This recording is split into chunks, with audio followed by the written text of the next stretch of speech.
12th Commonwealth Games in Brisbane will be talked about by the Australian public for many years to come. For 10 days, the best athletes in the Commonwealth performed in a style which really captured the imagination of every red-blooded Australian.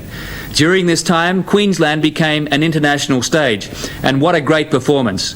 As a production, it will certainly be a very hard act to follow. It all began at QEII Stadium. Brisbane, the sunshine capital of Queensland, the sunshine state of Australia, welcomes you to the 12th Commonwealth Games. And now about to start the display, and here we are, 6,074 school children from Brisbane between the ages of 12 and 15 are about to move into position for this display.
She's coming into the stadium, the First Lady, Matilda, and have a look at this.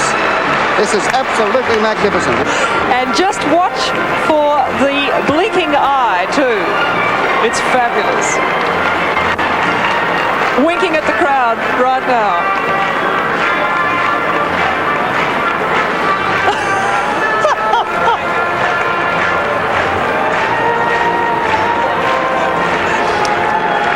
Incidentally, just to get down to tin tacks, is actually a very heavy-duty industrial forklift truck which has been stripped out and adapted to suit Matilda's needs. She has a driver, a mechanic, and 2 special effects operators.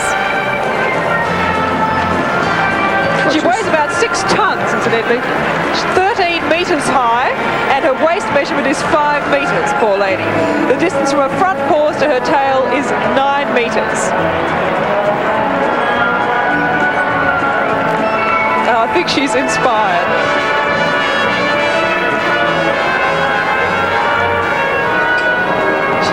I think there's another wink is brewing, I suspect.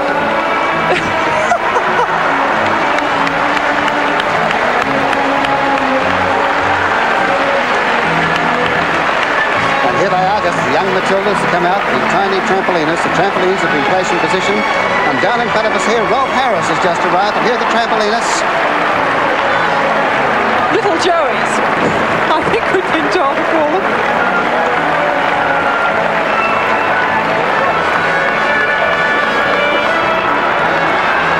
The trampolinists incidentally are from the Trampoline Association. And here's Rolf Harris just entering the stadium.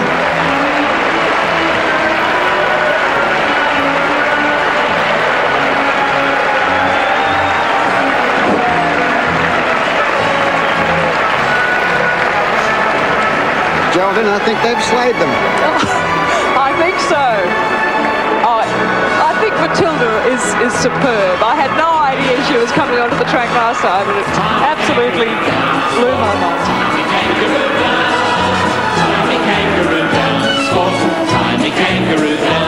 Can I welcome you to the games, friends? Welcome you to the games. Look, I don't know all of your names, friends, but let me welcome you all to the games. All together now, time kangaroo down, sport. Tie me kangaroo down. Tie me kangaroo down, sport. Tie me kangaroo down. Let's hear you. Tie me kangaroo down, sport. Tie me kangaroo down. Tie me kangaroo down, sport. Tie me kangaroo. Tie me kangaroo down.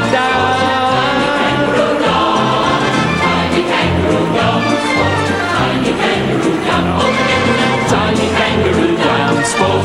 Tiny kangaroo down. Tiny kangaroo down, sport. Tiny kangaroo down. Tiny kangaroo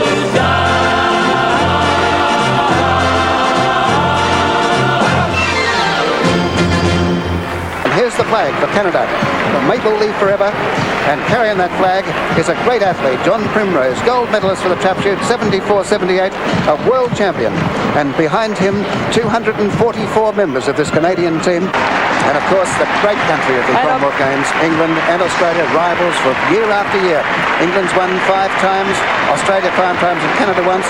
And Phil Hubble, the silver medalist in 200 metres butterfly in Moscow, is holding the standard. And here they are, the Falkland Islands, the shooting team. Well, the 2 shooters are there. Now, let's see, I think I've got their names here somewhere. Yes, Tony Patterson, the shooter, and Gerard Cheer. And we were saying earlier on during the week they might have had plenty of practice for these games. Well, I wasn't going to say that, North. But on the other hand, Geraldine, they may have been targets. And they're getting a tremendous applause from the crowd here. That was the announcement of the Falkland Islands team. What a moment for them. Their small country torn by war just a couple of months ago, and here they are. And here we are, New Zealand. New Zealand, Robin Tate, discus thrower, competing in his 6 games. New Zealand, of course, a very big team of 156. Now, I believe that they, let's see if I can't see her there, that they said there's going to be a... looking for her now, Nerily Fairhall. She's a paraplegic girl who's going to compete in archery, and there she is, Nerily Fairhall. She apparently had a motorcycle accident in 1969, which unfortunately left her a paraplegic. She's been competing in archery for New Zealand for the past 6 years. And here they are, the 265-member team, and carrying the standard is Rick Mitchell, the 400-metre gold medalist from 1978, and he won the silver medal at the Olympic Games in Moscow. There's the Australian flag, and there's Rick Mitchell. And listen to that crowd. What about those Australian uniforms? Well, those glorious, glorious colour blue, all in finest merino wool. Look at this, the whole Australian team. What a view of them. A standing ovation from the crowd. Raylene Boyle, marvellous. The obvious choice. Look at her face. Look at it. She looks so excited. She must have been shattered in Montreal when she broke twice, Norman. Ah, well, that's how it goes. But she's still there. She's a magnificent runner. Over she goes. And I would think this is not the first time that she has met the Duke of Edinburgh. Your Royal Highness, may it please you to read Her Majesty the Queen's message and declare these 12th Commonwealth Games open. Whether as a medalist on the rostrum or whether you fall in the first round, whether you're a member of the Federation Council or the leader of a team or simply one who works hard behind the scenes, I'm sure that all of you will enjoy to the full this special Commonwealth occasion. By the time I see you, I'm sure you will have already gained the happiest of memories of Brisbane and of the 1982 Commonwealth Games, which I've asked Prince Philip, as your president, on my behalf, to declare open. And so the flag reaches the top of the flagpole here at the 12th Commonwealth Games in Brisbane, 1982.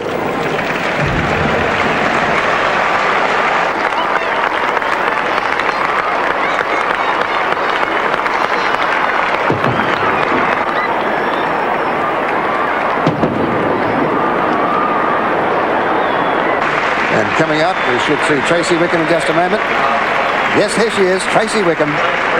Well, if there was a Queen of Brisbane, they'd make this one, Queen of Brisbane. Tracy Wickham, a tremendous performance, one of the greatest swimmers in history. We declare that we will take part in the Commonwealth Games of 1982 in the spirit of true sportsmanship, recognising the rules which govern them and desirous of participating in them for the honour of our Commonwealth and for the glory of sport.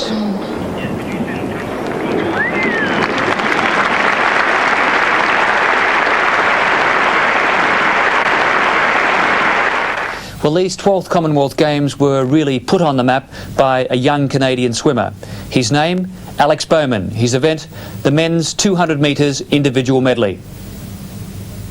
Here he is, the world record holder, Alex Bowman of Canada. About 30 metres to swim. Remember that record, 2.78, the world record. He's going very well. In second place is Robin Brew of Scotland. And back then, Michael Boyle probably run fourth or fifth. The interest entirely. He's got it. And this He's man got in front. Here he comes, about 10 metres to swim. A long way to go. Forget that time on the other side. It's 2.78. Will he get there? I think he might. It's very, very close. It's a world record. Is it? World yes, record. A world record. Great! A world record. Well, that's made these games. There he is, right there. Isn't he wrapped? Look at that. Yeah, he's broken his own world record. And look at the maple leaf. There's his teammate, Victor Davis, world record holder himself. The first world record at the Games. Well, whilst the Canadians didn't reach the heights of Edmonton, the Australians emerged again as a major force in world swimming. Australia won 15 gold, 15 silver and 8 bronze. And 3 of those gold medals went to a bubbling 20-year-old girl from Brisbane. Her name, Lisa Curry. But it's Lisa Curry of Australia forging away. Here she goes. Lisa Curry going brilliantly. 25 metres of breaststroke to go. It's Lisa Curry and maybe it's Michelle Pearson coming into second place. It's Jenny Campbell and Cheryl Gibson of Canada. But Lisa Curry is well in front. Lisa Curry, she's going like a real winner here. She's going to turn into freestyle with a big break. I don't think they can catch her. And the Australians are going absolutely wild. It's Lisa Curry, the Queensland girl. Round she goes. She's got this shot to bits. Lisa Curry into the freestyle. Michelle Pearson going round in second place. It could be Australia 1-2.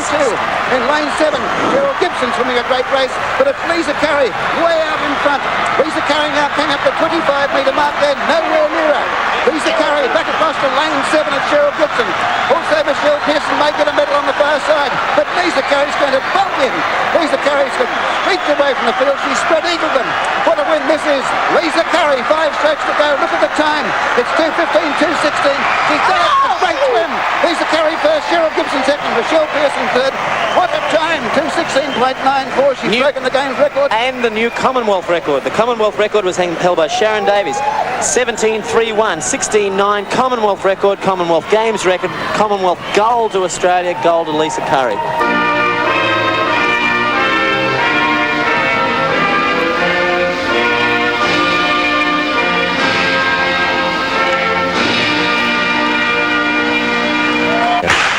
And away they go. It was Frida Ross of England on the far side in 1, Anne Osgerby of England, Lisa Curry of Australia in 3, Janet Tibbetts of Australia in 4, Michelle McPherson Canada in 5, Angela Russell Australia in 6, Linda Criddle of England in 7, and Megan Todd of New Zealand in lane 8. And going fast in lane 3 is Lisa Curry from Australia. And over there in lane 6 we see that Angela Russell of Australia is going very fast too. And so's in lane 4 we have Janet Tibbetts. The Australian girls at the moment are first, second and third.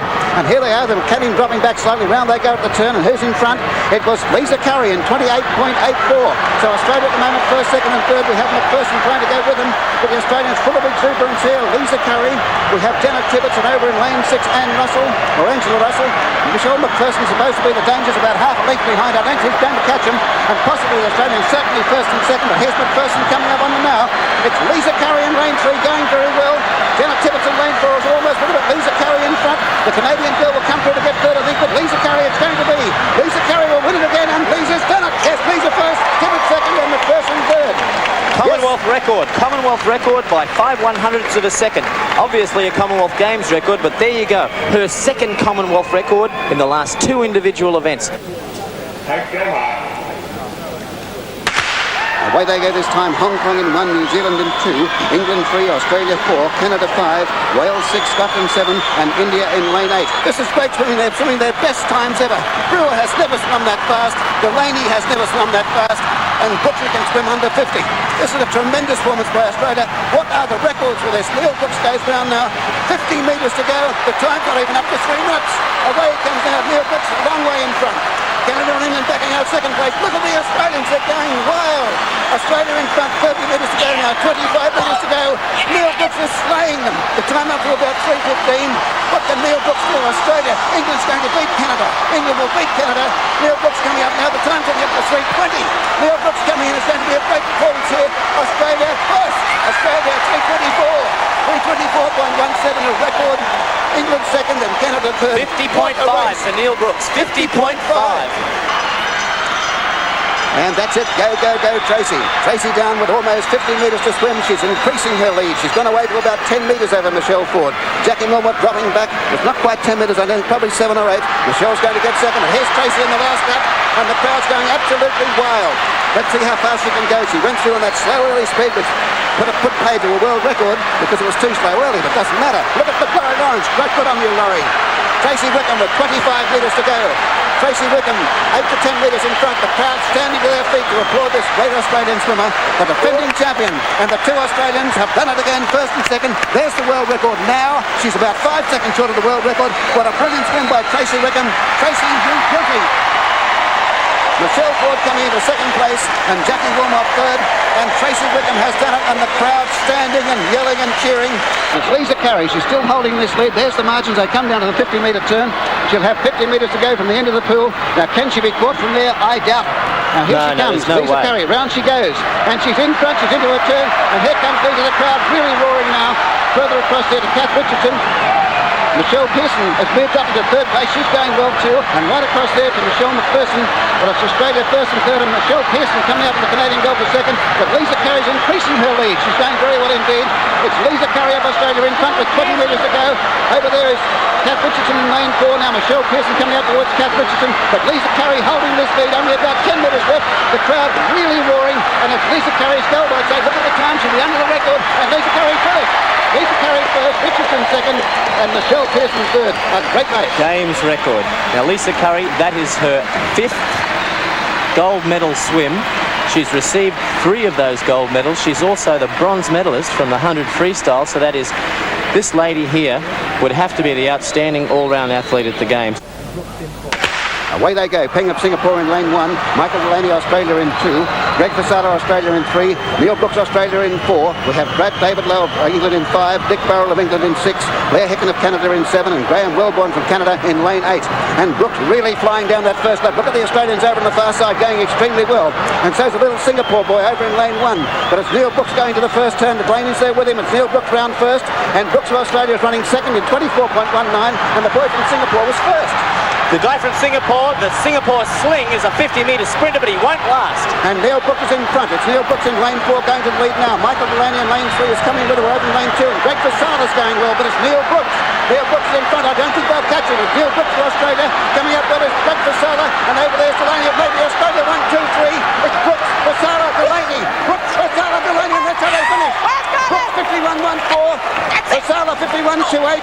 And Delaney 51.57. And Neil Brooks was right. It's 1, 2, 3. Neil Brooks representing Australia.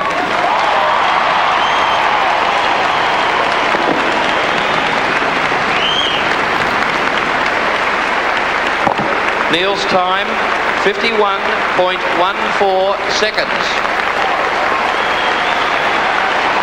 Gregory Fasala representing Australia.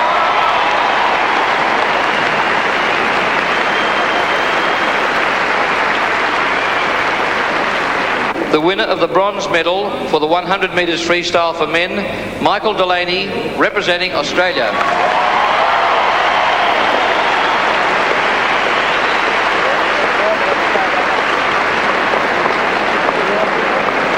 Michael's time, 51.57 seconds.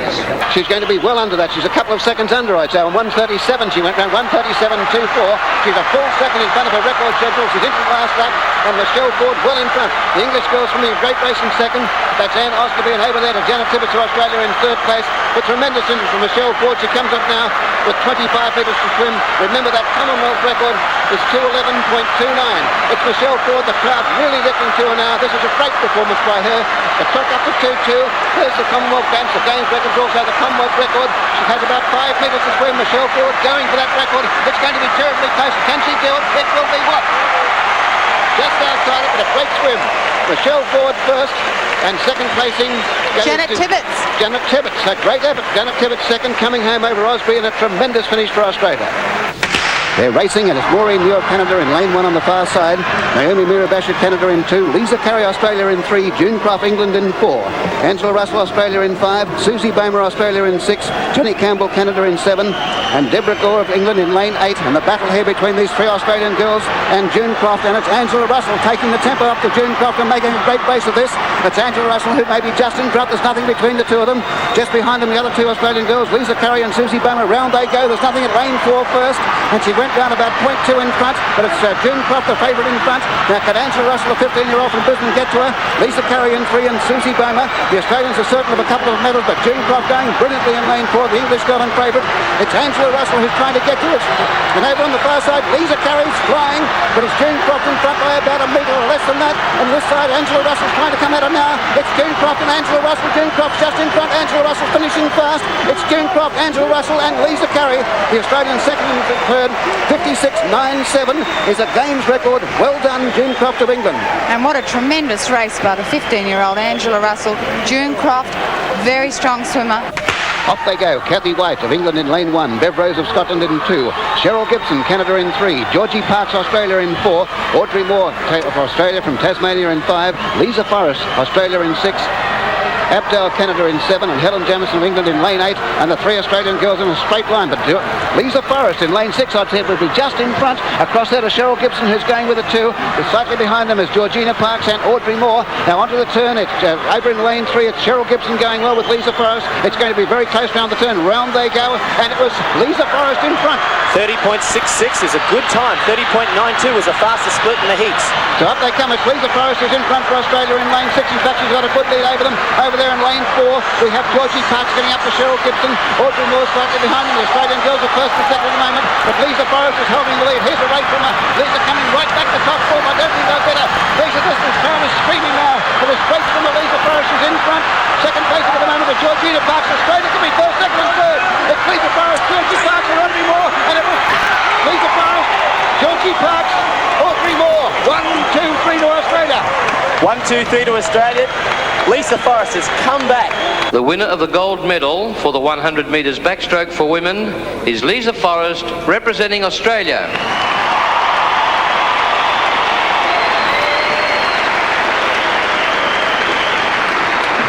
Lisa's time, 1:03.48, is a new Commonwealth Games record.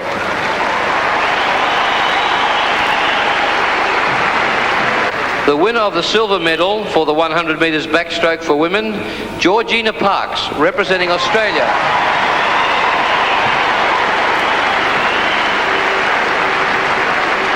Georgina's time, 1:03.63.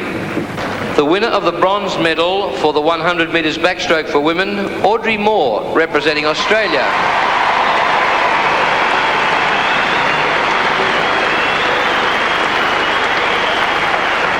Canada must be the favourite. And now the controversial men's 4x100 metres medley relay. And watch for the change on this leg for the Canadians. This is where they're disqualified. And the margin, I'd say, is exactly the same. It hasn't changed at all. It's going to be tough because the next man in the water for Canada is Dan Thompson, the gold medalist in the 100-metre butterfly. Peter Evans is pouring it on. Look at Evans coming on hard. Evans is flying there. Evans is catching up a bit. They're closing on the man in front. Davis has reduced his lap to just a body length. And Evans has beaten Morehouse. Now Evans has come out. That's a great split. Now in goes the leader for Canada. And that's where the judges ruled that Canada had jumped prematurely from the starting block and the gold medal was lost. Dan Thompson, the butterfly swimmer, leaving before his teammate had touched.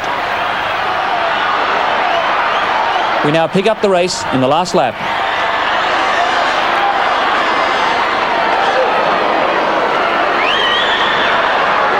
And out they go, Canada going round in first place. Round they go, it's England and then Australia. Brooks is going to a big turn. It's Canada, England, Australia in the last lap. It's been a great relay. Canada gaining that lead in the first lap. It's Canada, Alex Bowman, David Lee for England, and Neil Brooks for Australia with 25 metres to go. Canada's still there now. Neil Brooks is coming in. This is again for the silver medal. Brooks is really climbing out of the top of him now. Brooks, I'd say, has gone past him. It's Canada first and Australia will get second. Brooks is really clawing over the water. Bowman first to Canada, and here comes Neil Brooks for a silver medal to Australia. A great swim. bronze to England, but Canada in front all the way from that backstroke leg. I'd say the Australians did pretty well. Have a look at this turn now. This is an important turn. Whoever hits this turn Now the gets women's off and sets up the 200-metre last lap. backstroke final. So round they go at the 150, and it's Lisa Forrest in front by about almost a second. Lovely turn from Lisa Forrest. She picked up a good half yard on that turn. So it's Lisa Forrest, a metre in front of Georgina Parks in the white cap. You just saw her there as Cheryl Gibson. Well back to Audrey Moore, but Lisa Forrest in front with 25 metres to go. Georgina Parks is coming with her, but Lisa Forrest slowly but surely increasing that gap. She's looking just great. Let's see if we can get close to a record here. The game's record's 2:14.23. This time is going to be outstanding. Now here they come. That's the game's record. The Commonwealth record is 2:14.23, and I think that must go. Lisa's tiring a little bit, but she's coming up to the wall, and it's going to be a great record, yes. Lisa Forrest and Georgie Parks. It was almost a dead heat. Commonwealth record. Commonwealth record to this young lady right here. And Max Metzger now with a lap and a half to go. A tremendous gold medal for Australia. And the crowd have sustained this roar for about the last 4 or 5 minutes. And they come down. Metzger has a few strokes to go and goes into the last 50 metres. His lead over Ford is about 10 or 12 metres. Ashby's very, very tired. He's back in third place. And here's Metzger in the last lap. He should be about 8 seconds under the Commonwealth Games record. Outstanding performance. There was a cloud on this win early, but I tell you what, Max has dispelled all rumours that he wasn't ready to go. He's worked so hard for this one. So here he is in close-up. Max Metzger of Australia coming in to be a good winner by 7 or 8 metres over Tim Ford. And the crowd's really letting out a louder roar. Can I put him louder than this? It's Metzger of Australia. There's the Australian team. They're very, very happy. And Max Metzger comes in, and that's it. Metzger first. And Tim Ford will be second. Third place is at Ashby, and young Shillington coming in for a great swim in fourth place, and there's Max. The winner of the gold medal for the 1500-metre freestyle for men, Max Metzger, representing Australia.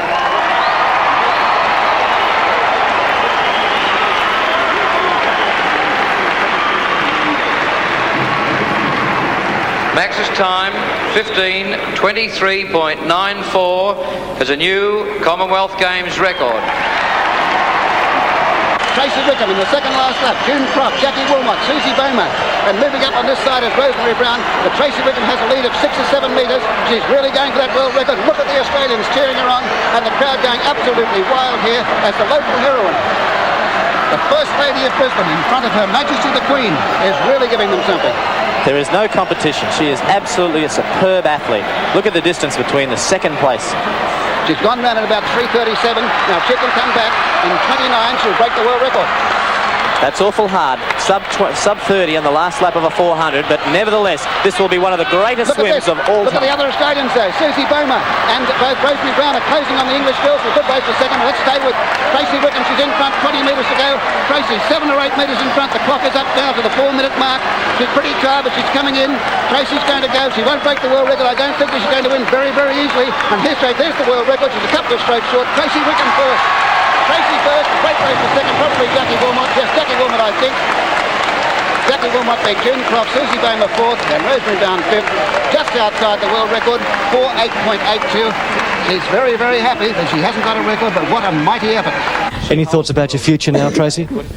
That's why I'm so upset, because I'm retired. That's your last swim. Yeah. Anyone you'd like to pay credit to, as it is your last swim? I could write a book.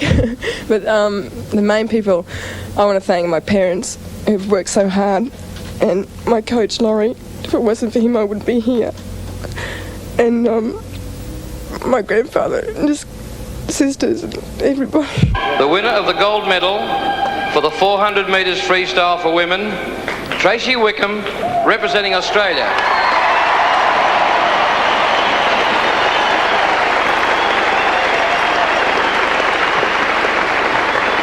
Tracy's time, 4 minutes, 8.82 seconds.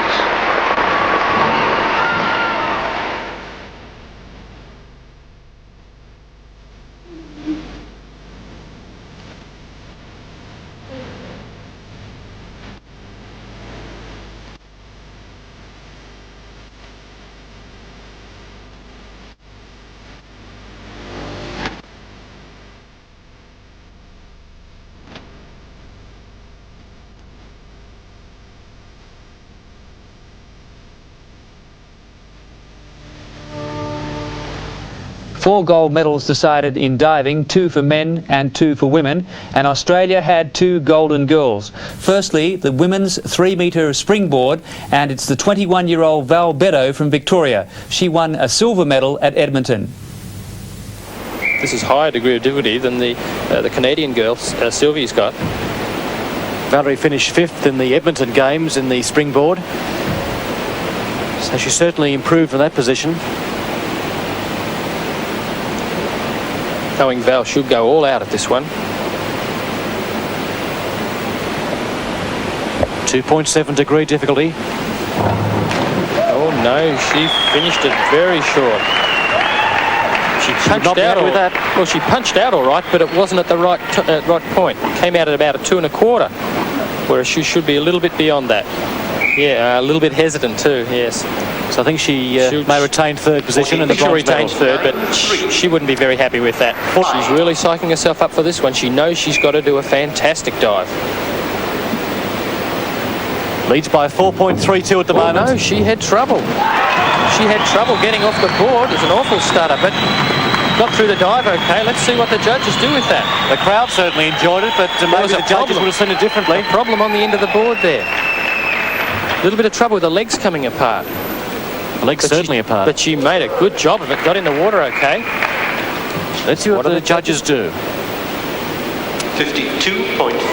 That's quite a good total, 52.50. Free position, 2.9.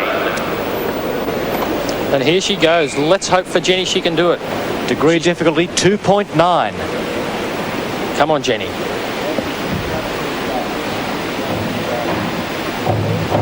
Looks good. Oh, it's a good one. Good on you, Jenny. That could be a gold medal dive.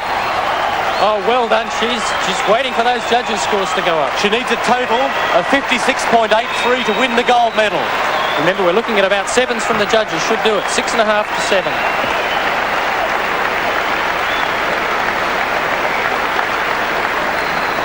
Oh, yes. The slow motion showed it. Very good dive. Yes, She's won the gold medal. Jenny Donnett's got it. Gold medal to Australia. That's her mother. Barbara McCauley won the gold medal in 1954 Commonwealth Games, and now her daughter has won the 3-metre gold medal at the Brisbane Commonwealth Games. Isn't that fantastic? That's terrific. What a remarkable achievement. Jennifer Donnett of Australia with a total of 484.65, emulating her mother who won gold in 1954. Sylvia Bernier of Canada second, 478.83. Valerie Beddoe of Australia, 446.67. Next, the men's springboard. Now, Mark Graham from New Zealand. He looks like he's got the bronze medal in his grasp. Twists, free position, 2.9. Oh, nice body position. His legs was very straight all the way through it. No bending of the back. That's wrapped up the bronze medal for Mark Graham. Right on the end of the board. Straight legs, good twist action. Out and cleanly through the water. 8.29. Steve Foley from Australia. Stephen Foley, Australia. He certainly got the silver medal. 335D. If he puts in a really big dive and Chris Snow does bomb out. Steve could be shooting at his all-time highest score here. He's already on 534 points. Come on, Steve. It's one of his really good dives, a reverse twisting dive. 2.5 twists and a 1.5 somersault. Way up in the air, but left it just a little bit piked going in the water. Didn't really get it straight down. Should score fairly well, though. I think he might have kicked it just out away from the end of the board a little bit. Nice and high, though. But just getting a little bit stuck on the come out there and lost his feet just a little bit. Yes, one of the judges saw those feet come apart. Not a great score for Steve Foley, 57.42. Now Chris Snowd has certainly got the gold medal wrapped up, but he's well below his highest ever score for 3-metre competition. 672 points is his best. He's 104 points behind that at the moment. I think the crowd will go wild with this dive. Chris does this particularly well. Triple twisting 1.5 somersault.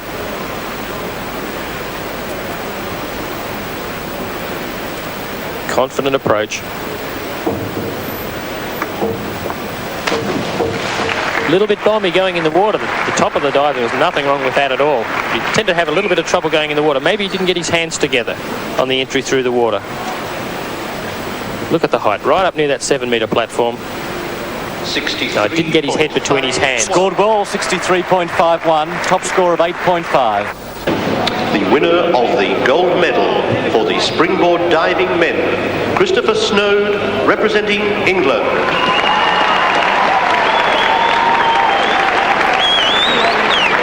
Christopher's points, 631.38. Next, the two platform finals. Now it's Kathy Kellerman from Canada. A very difficult dive, 3.2 degree of difficulty. In fact, you can't do a dive harder than this off the tower. In fact, there's no men in this competition doing this dive that I know of. An inward 3.5 somersault. Usually this dive's done running in the forward.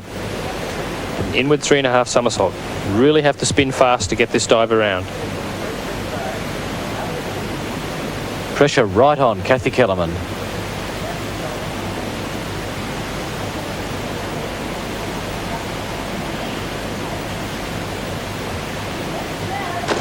Oh, really quite a good effort just to get the dive around. A little bit loose on the entry there, but I'm sure she'll be quite pleased with that. Very pleased. You can see the smile on her face. We'll pick the finish up. We just missed it at the bottom of the screen, but not a bad effort for that big dive. She's 3.5 somersault tuck. Oh, how many points behind there, Don? You're a mathematician. Well, she was only 5 points behind Kellerman, but this dive's incredible for a woman to do this. I've never seen anybody. This is the first time I've seen a woman do this dive. I'm very excited, but I don't know if she can do it or not. She's only 14 years of age. 14 years old, a tiny girl, and inward 3.5 somersault. This is the hardest dive possible off the tower.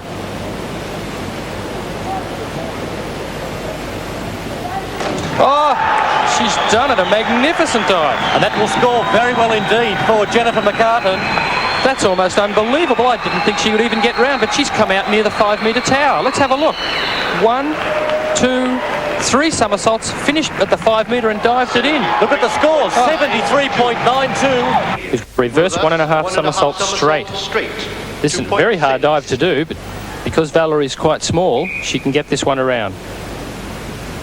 Standing on the end of the tower, she jumps it out and turns backwards towards the tower in the straight position with her body. Very hard. 2.6 is the degree of difficulty. Looking very confident.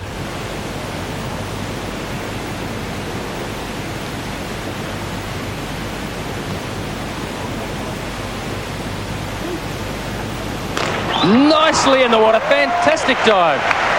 Oh, Valerie will be very pleased with that one. That could give Valerie Beto the lead.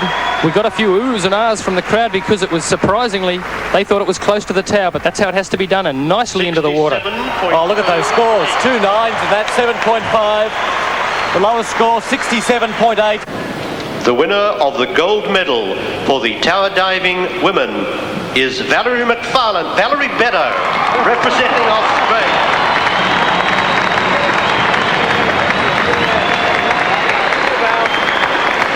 My apologies, Valerie. Valerie's score, 404.16.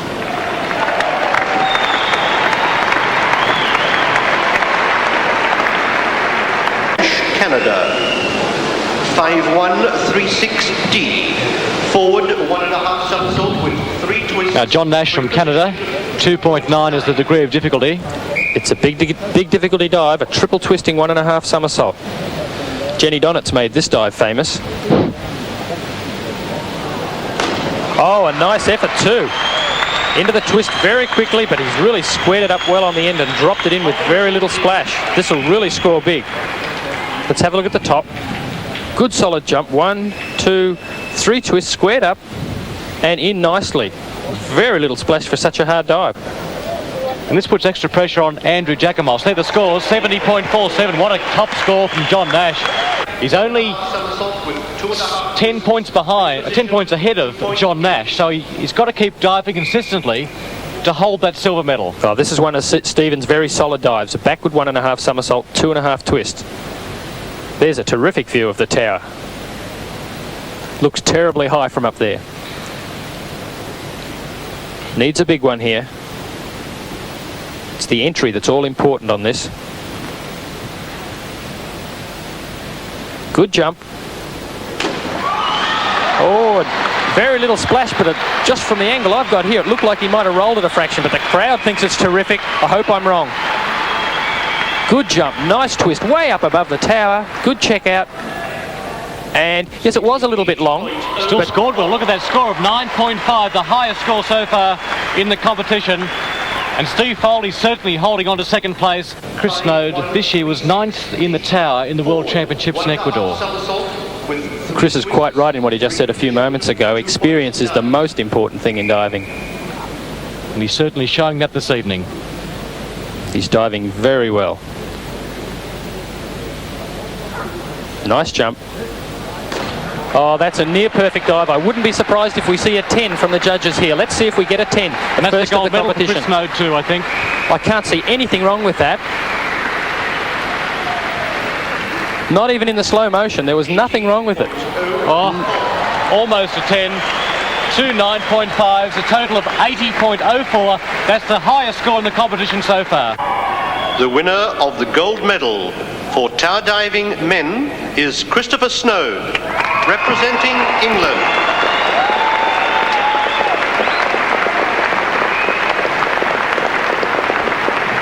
Christopher's score 588.54. The winner of the silver medal for tower diving men is Stephen Foley, representing Australia.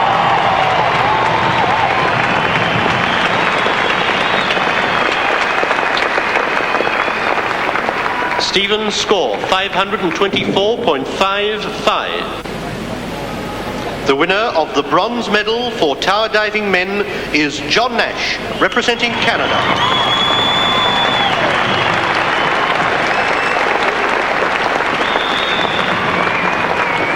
John's score 523.41. Well, man's first weapon was said to be his own 2 fists, and that's the way it worked out at Festival Hall. There were 12 finals in boxing, and firstly to the light flyweights, the 48-kilogram division.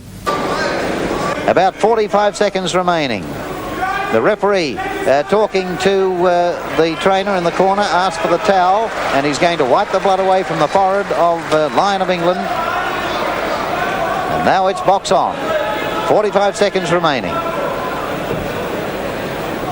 And another good right hand from QEII, and he dances away. How do you see it, Phil? The Kenyan's way out in front in this round, and I gave him the second round, so as long as he can hold out for the next 25 seconds, he should get the decision. QEII of Kenya against Lion of England. Lion the first of 7 boxers from England in the finals at Festival Hall. And Lion lands left and right. And the Kenyan claims him in that clinch. Not much time left now. Only a few seconds. And QEII score for the left and the right before backing off. Lion comes after his man again. There's the bell. It's all over. It's all over.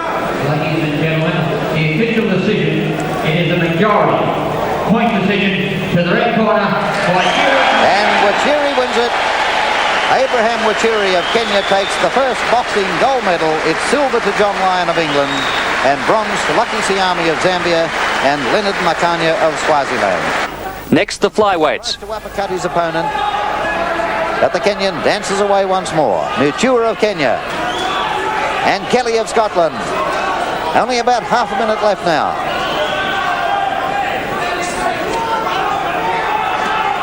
And left and right to the head by Mutua of Kenya. Again, Kelly attacks the body.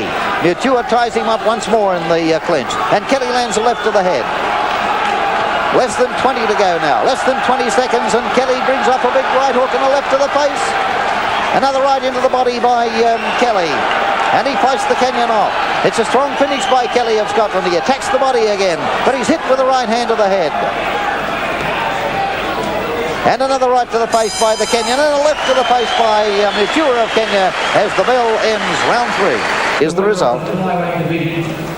Is also a majority. Point decision to the blue corner. Yes, and Mutua of Kenya takes the second gold medal in the boxing. Michael Mutua of Kenya. The silver goes to Peter Kelly in the flyweight division.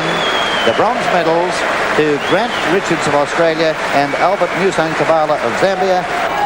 The bantamweight final. Orowa has used the ring very well. He's danced around this ring for 3 rounds, occasionally stopping to meet the Irishman and land quite a good right hand. That time he's missed with it, and Webb scores in close to the body. Webb goes after his man, misses with the right hand, but he sticks out his left 2 or 3 times, scoring punches. Orawa still dances away. Webb comes after him with half a minute left. He takes 2 lefts on the face and lands a left hook. A right to the body by Orawa. And again, the Nigerian dances away from his opponent.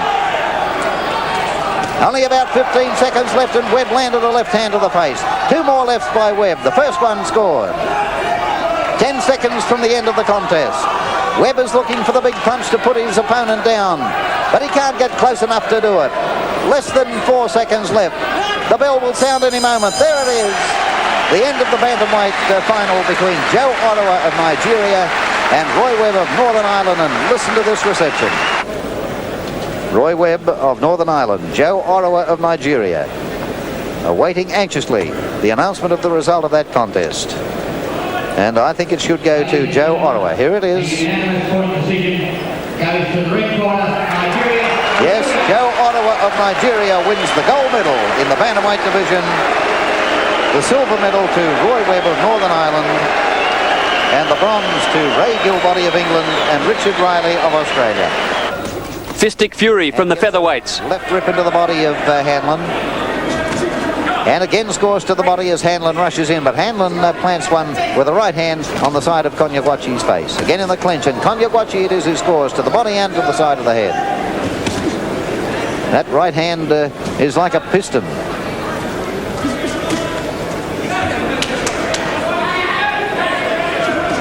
Again, Hanlon goes after the Nigerian, gets a good left into the body, and the referee, Mr. Tumman, cautions Konyaguachi for holding. A minute and a half from the end of the second round. Oh, what a beautiful punch. What a magnificent left hook from the Nigerian. Sitting the Englishman down.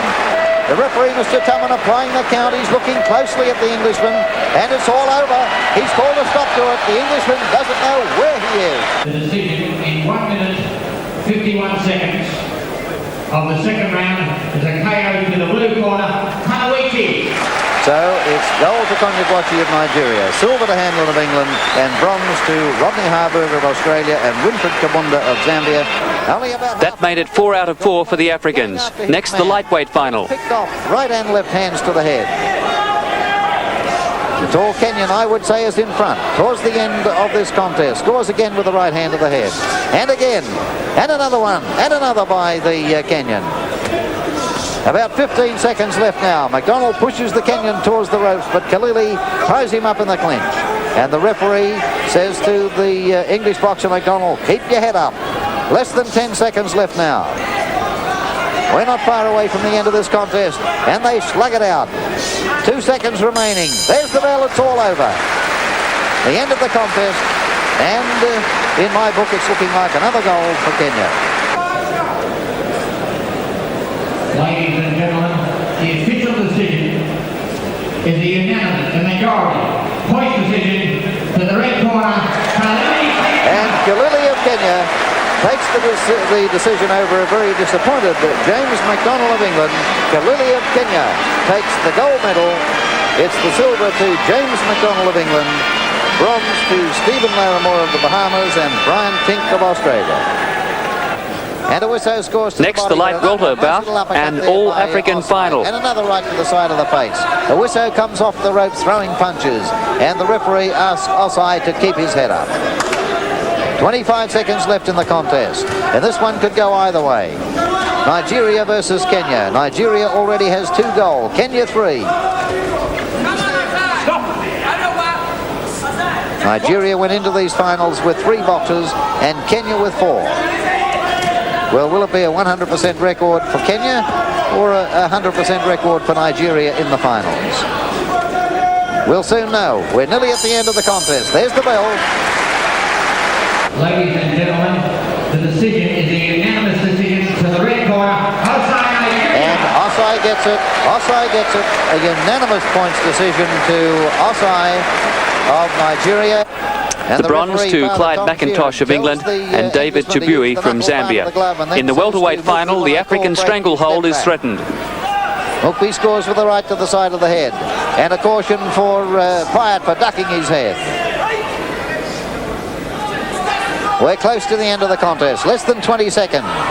And now the English trainer is asked to be quiet. And Hookby hits to the body. Pyatt again runs away from his man. Hookby misses with the right hand. Pyatt tries to punch to the body.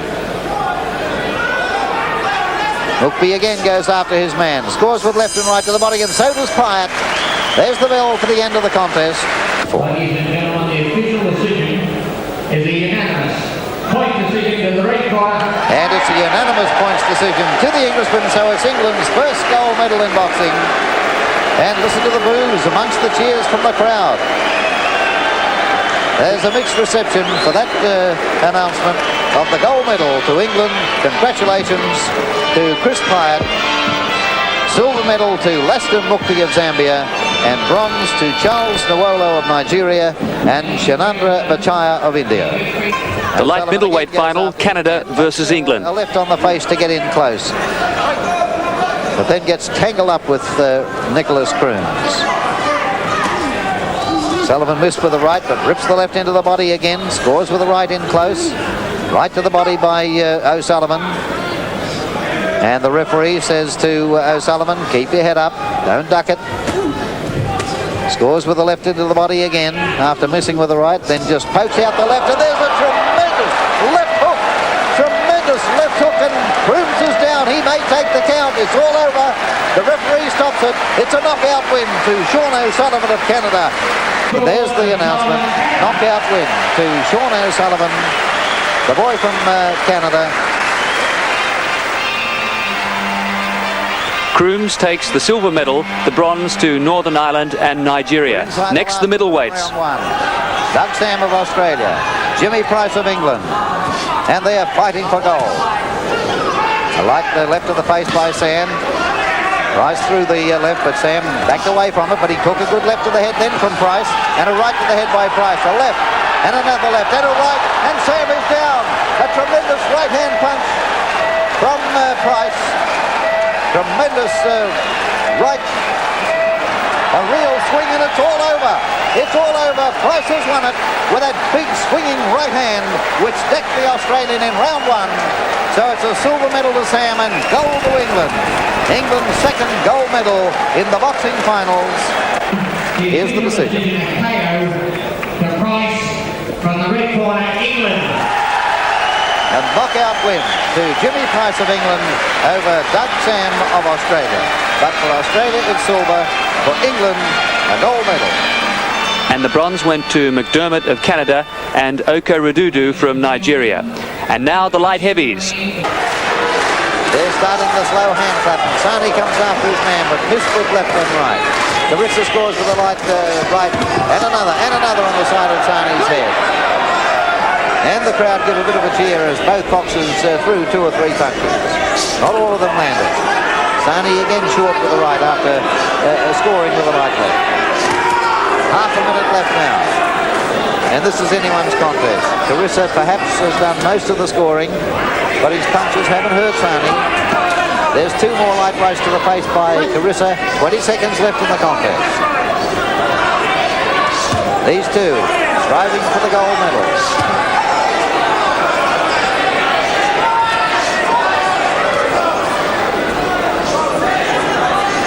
Now they lock arms in centre ring. Carissa has a look up at the clock, sees that it's almost over. There's the bell.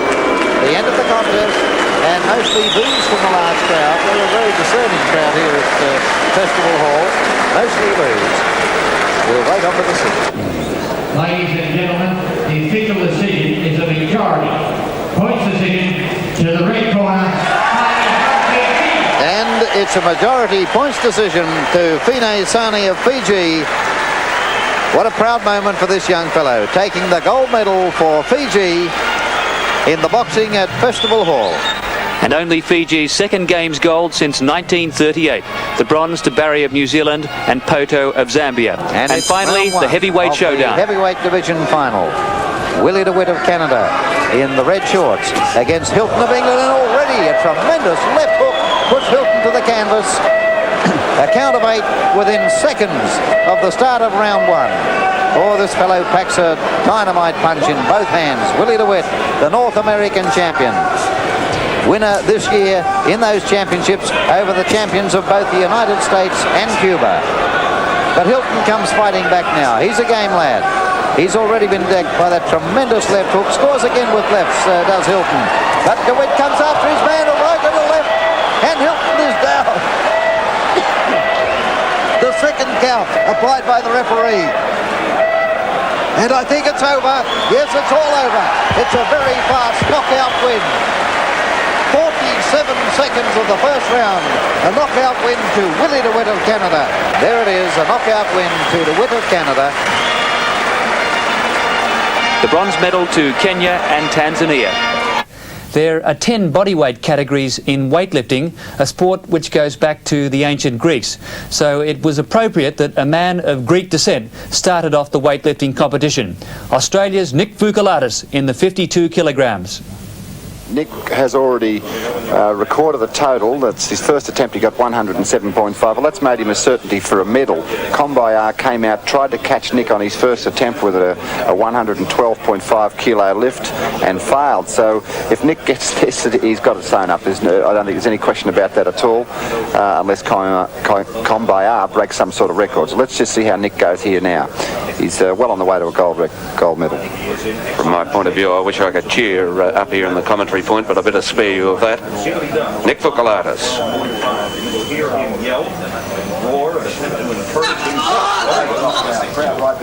Good clean, well up to. Nick's really looking strong. Settles here. And up it goes. I think he's made it. Hold it, Nick. Wandering around a little bit. He'll get the down shortly. That's the down. And I reckon that's a gold medal for Australia. And look at Voukalatis. He sits down and maybe hurt himself there. So great news from the weightlifting section. Gold for Australia. The first gold medal of the Games will be presented to Nick Voukalatis of Australia. And, well, it's a very emotional moment for me, Peter, and I'm sure even more emotional for young Nick Voukalatis as he steps forward to receive the gold medal in the 52. He doesn't step, he jumps. 52 kilogram class gold medal, Nick Voukalatis. In the 56 kilogram class, Lorenzo Orsini. That's right, Neville. Let's see the silver or bronze right here on this lift. Real pressure. 4 years of work. Now all channeled into one lift.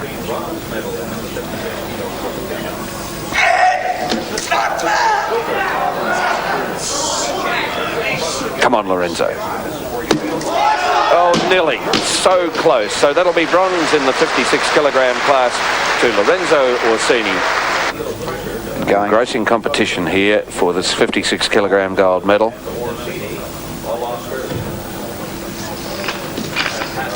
Remember last time, this is where he had the problem. He looks a little stronger and fails. So that's tragedy for Satpathy. He has given away the gold medal with that failure. Laws leads the competition. Silver will go to Vijay Satpathy of India. Now Jeff Laws, perhaps going to outright favouritism now for the 56 kilo gold. He leads in the competition, 229.5 kilos, Satpathy 227.5, Orsini 222.5. They'll be the medal winners. In which order, we're not quite sure. Laws, 132.5. This would be a gold medal lift if he's successful, I'm sure. Up it goes, and that's success for Jeffrey Laws of England. He gets the down, and I think he gets the gold. And for England, who are now running third in the team's trophy, for them it was Jeffrey Laws gold in the 56 kilogram class. Next, Dean Willey in the 60 kilograms.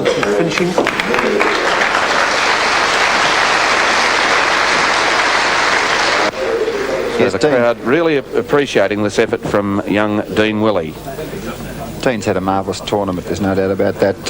Smashed the Commonwealth Games snatch record, smashed the Commonwealth record in the snatch, now attempting a Games, or he's already smashed the Games record, now he's attempting the Commonwealth record, so there's records everywhere, just about every time he lifts, Neville. A sensational lifter. And the clock ticking down to 1:50, 1 minute 50, so he's not even bothering to use the time he has available. He must feel very confident and very strong. Certainly takes his time. He's a very cool customer. Second place in the World Junior Championships earlier this year. Drives it out, pushing it through the roof, must remain still. Gets the down, and let's wait for the referee's lights. He acknowledges the applause from the crowd, and that's a new Commonwealth record.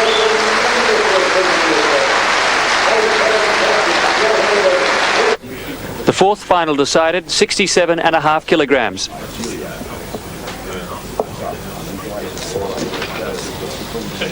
No problem. Very strong individual indeed. And a good jerk. That's a very successful lift from Patrick. There's Bill Stelios. Gold medal winner in 1978 at the Edmonton Commonwealth Games, the youngest ever lifter to win gold for Australia in 1978. Nick Vukalatis rewrote that particular record a couple of days ago, or yesterday was it? Well, if he's going to win the gold medal, he has to get this lift. Forces it up to the chest. Up over the head. That's success for Bill Stelios.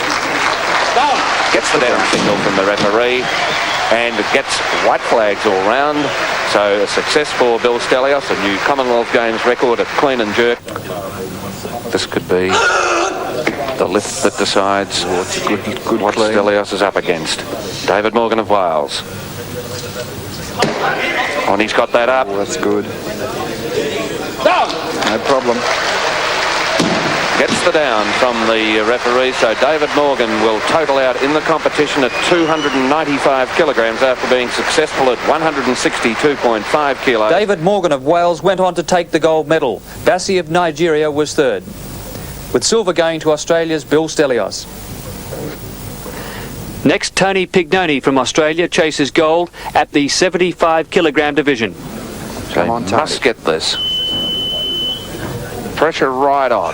See how those legs work this time. Up good forces. That's the worst part of it over, I think. Push. Oh, he's got it up. That's a fantastic lift. Well done, He'll get it down, and the crowd will applaud that fantastic performance from Tony Pignoni. Gold medal at 75 kilos to the Englishman, Steve Pinsent. Plenty of time left for Stephen Pinsent. The gold medal prospect here. That's a good lift. And up it goes. That's a fabulous performance from Pinsent. My word, he's lifted well here today. And, well, I think he's already had the gold medal lift prior to that, but that's really stitched up gold for Stephen Pinsent of England. In the 82.5 kilogram division, Cosmos Idio from Nigeria lifting for bronze. Goes here, almost tilted back, and now he drives those massive legs. Has the strength. We'll just check whether he's got the jerk technique now. That's a better lift, although maybe that right arm pressed again. We'll have to wait on the lights. He was certainly successful at that. That could be a bronze medal lift from Idio of Nigeria, and he's carried from the stage. Guy Gravet attempting 320 kilos here for silver medal. He must get this. 2 lifts to go in the competition. This is the second last. That's a better clean. Now straight above the head. So Guy Gravet has that weight over the head, 175 kilograms, having a little bit of trouble settling. Now he gets the down signal.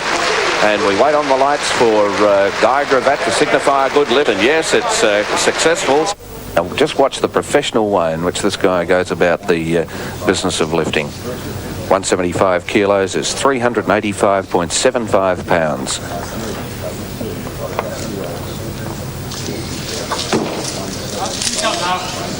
Looked very strong indeed.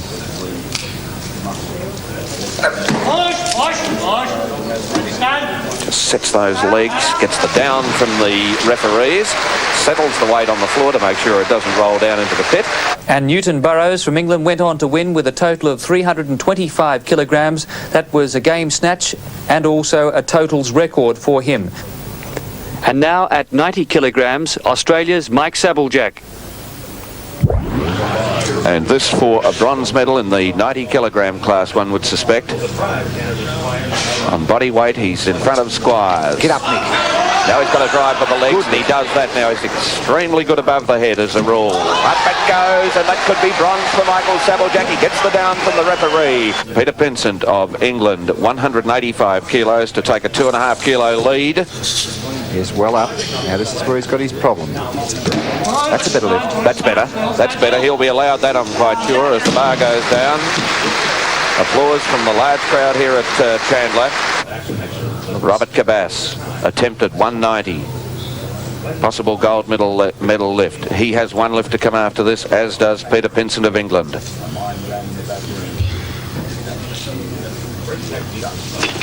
Good extension. Yes, he's got it up. And you can jerk it, Robert.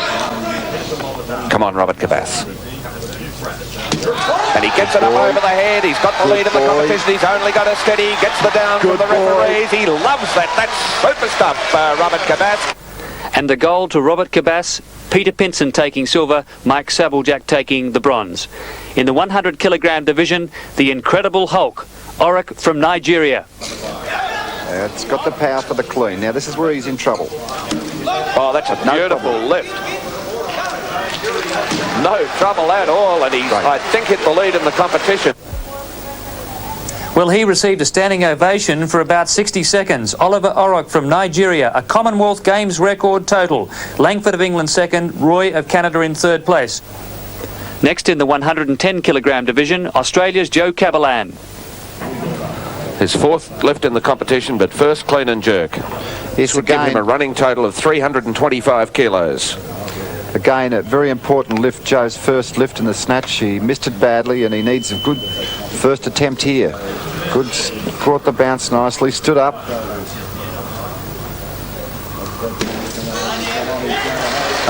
He'll get that, no problem. So I think success for Joe Cabalan. 2 white and 1 red light. So the predominance of white gives Joe Cabalan a legal lift as we watch it in slow-mo. Final lift in the 110 kilogram class for John Burns, the Welshman. Yes, we must remember that Burns has a personal best of 195 and Cabalan 200. Cabalan could take him with 2 more lifts.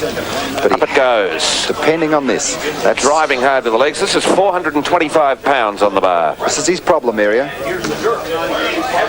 It's very close. Well, he has it up. Gets we'll the wait on the lights. That's okay. 3 white. And Prince Philip, the Duke of Edinburgh, enjoying this weightlifting competition here this afternoon as Burns gets this 192.5. Good lift. Burns of Wales taking gold, Cabalan the silver, LeBlanc of Canada taking bronze. And now to the big boys. Firstly, Bob Edmond from Australia. Oh, great lift. That is fantastic. Oh, and that is magnificent. Great lift, Bob Edmond. 192.5 kilograms. He breathes out. He got 2 white and 1 red light. One judge didn't like it. I loved it, quite frankly. All I could hear from the crowd was, I'm going to the super heavies tonight. I'm going to the super heavies. I want to have a look at Lucan. And it's a more than capacity crowd here at Chandler. There are people standing at the back of the hall behind the seating area as the big man tries for a new Commonwealth record. 221 kilos is round 487 pounds. Great stuff. Gee, he looks strong, so strong. This is his only problem, right here now. But he's got it! He's got it! A fantastic performance from Dean Lucan! A magic performance! Oh, wonderful, wonderful! Cycling was first held in the Empire Games in London in 1934 and Australia won its first gold medal. Since then, Australia has won more cycling gold medals than any other country. And in 1982, the tradition was continued. Australia won 4 gold for the 3rd time. Drew Morfitt. On the first day of cycling, a new event at the Commonwealth Games, the 100-kilometre teams time trial. Each country with 4 riders against the clock and starting at 3-minute intervals. According to recent international performances, the Australians are warm outsiders. Team captain is 36-year-old Remo Sansonetti, a veteran of 3 Olympics and 3 Commonwealth Games, going for his first gold medal. England, seeded number 2. The English team is one of the most experienced, with a background of racing in Europe. The course takes the riders on an out-and-back journey twice along part of National Highway 1, a distance of 100 kilometres. The wind adds to the tactics.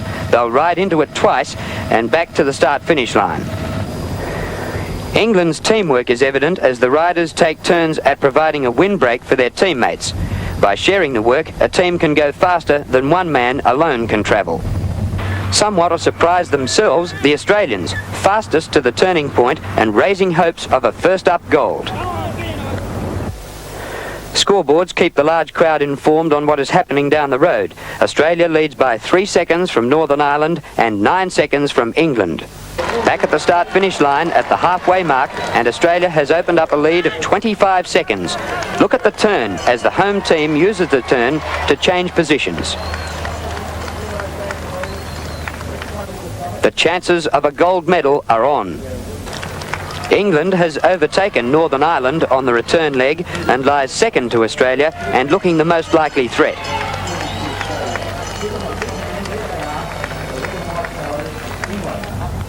Now at the 75-kilometre turn, England goes round.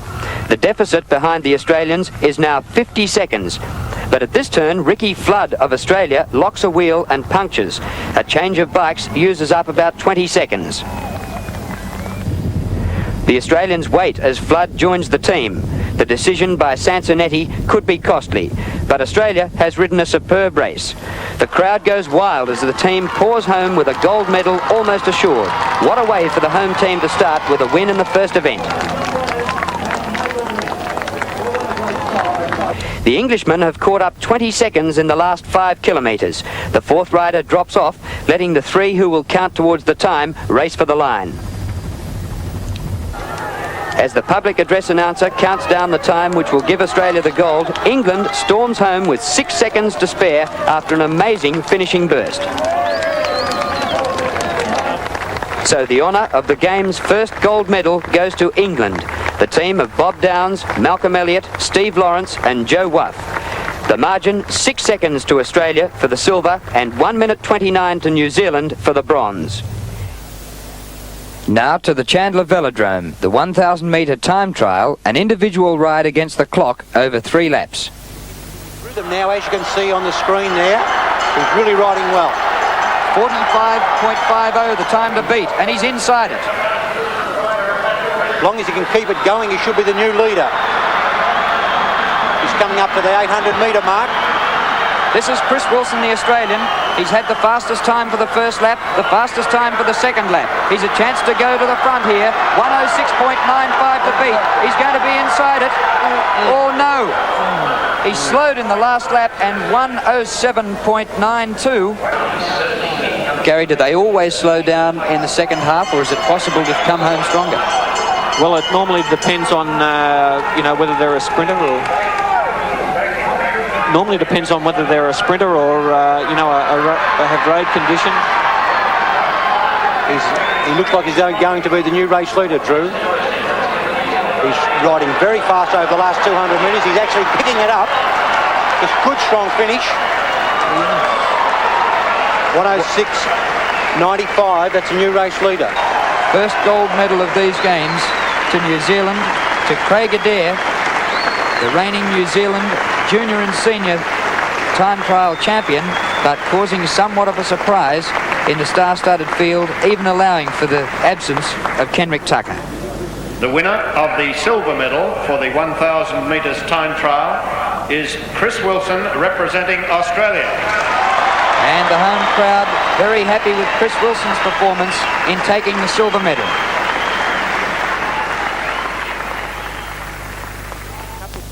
The individual pursuit, 12 laps of the velodrome, with riders starting on opposite sides of the track. The ride-off for the gold between Australian Michael Turter and Englishman Sean Wallace. We pick them up with 2 laps to go. 2 laps to go. He leads the Australian by nearly 1 1/4 seconds. Nothing, Turter coming back. 1.15 of a second. This is where it's really tough. Yeah. Your lungs are busting, your head's spinning, and you're in big trouble. You've just got to go for that line. Oh, that was a good half lap for the Englishman. Turner starting to wind it up, but so is Wallace. He's fighting it very, very hard as they come around now to get the bell lap. 1.5 to go, I'm sorry. 94 hundredths of a second difference. Turner coming back, bit by bit. This is going to be a terrific finish. And the large Australian crowd really getting behind Michael Turner here. 81 hundredths of a second. What a finish this is going to be. Wallace coming into our screen. Turner coming home. Oh, look at this, 600ths of a second. Come on, Turner, can he do it? Nothing in it. Look at Wallace fighting it down the back. I think Turner's going to get there. What a finish, they're coming up to hit the line. Turner! Turner the winner. Australia's first gold medal in cycling. Michael Turner wins the 4,000 metres individual pursuit by 0.3 of a second. Australia's first gold medal in cycling at the 1982 Commonwealth Games. Michael Turner in the 4,000 metres individual pursuit. Queensland champion Kenrick Tucker missed the time trial because of lack of form due to a virus, but he defended his sprint title in classic style. The ride-off for the gold is decided on a best-of-3 heats. The New Zealander tries to go around him. Tucker still has a bit of a look and now gets out of the saddle and goes for it. Tucker on the inside, the New Zealander trying to pull round him, but Kenrick Tucker's got far too much pace, and Tucker comes down to the line and he wins the first heat. One ride away from a gold medal, Kenrick Tucker. A reasonable amount of pace on with still a lap and a half to go. If I was the New Zealander, I would be going about half that pace, backing right into Tucker. But he's just leading him out, and this is Tucker's best race. But perhaps he's a braver man than I am. Now it's a real test of speed as they come into the last 200 metres. Kenrick Tucker draws up on the outside. He's got to cover more distance than the New Zealander. New Zealander hanging on there. Tucker up to his shoulder. Oh, it's close. Tucker edges to the front and Kenrick Tucker goes on and wins in straight heats. Gold medal to Kenrick Tucker. The winner of the gold medal for the 1,000 metre sprint, Kenrick Tucker, Australia. 24 years of age. 22 years of age, Kenrick Tucker.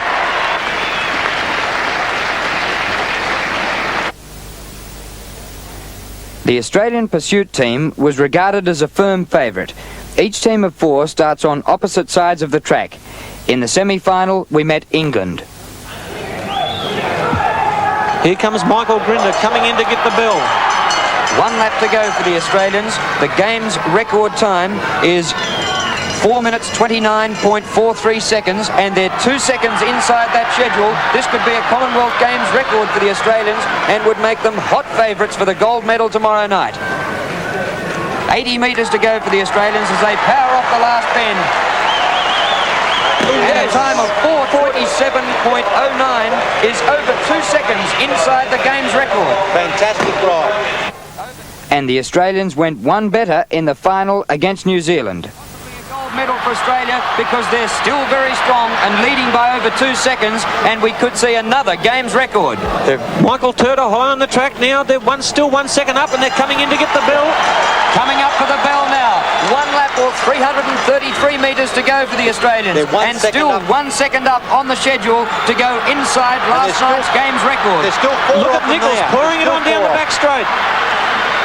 The Australians really finishing on top of the New Zealanders. New Zealand started well, but Australia had come all over the top of them in the second half. It's an excellent time by Australia. Yes! Gold medal for Australia. Beautiful there, looking back at the clock too. Look at it. And the time, 4:26.09, is exactly 1 second faster than their record of last night. Sensational performance by the pursuit team of Australia. And there they are from the left, Turter, Grender, Nichols and West. For Michael Turter there, he was the individual pursuit gold medalist and now his second gold medal in teams pursuit. Michael Grender, the first Tasmanian ever to win a cycling gold medal at a Commonwealth Games. Kevin Nichols, who won a gold 4 years ago in Edmonton and has repeated the dose here. And Gary West, an outstanding Australian pursuit team. third gold for Australia in cycling at these games. On the same night, the 10-mile scratch race, a straight final. A field of 26 contested it, and we pick it up in the closing stages. The boys have done a lot of work out the front. And the Englishman giving chase is Paul Curran. He's reduced that 50 or 60 metre margin to about 40 now. Michael Turner. I think the three in the front haven't got the legs with a lap and a half to go. And the two Australians are coming around the outside of the main bunch. It looks as though Kevin Nichols has done a great job for his teammates as it's Turner and Hammond joining in. Turner number 12 sweeps around them. Just behind them, Gary Hammond. It could be Australia 1, 2, 3. The Canadian is staying with them. That's Bauer.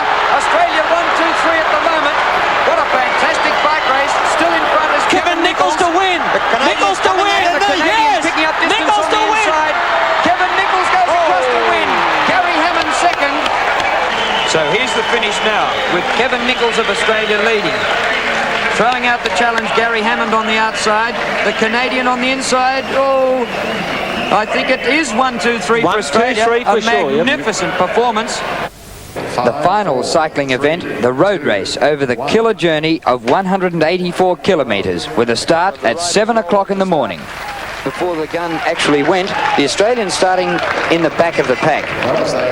Scotland, New Zealand, Wales and the Isle of Man were countries who were well up there right on the start line.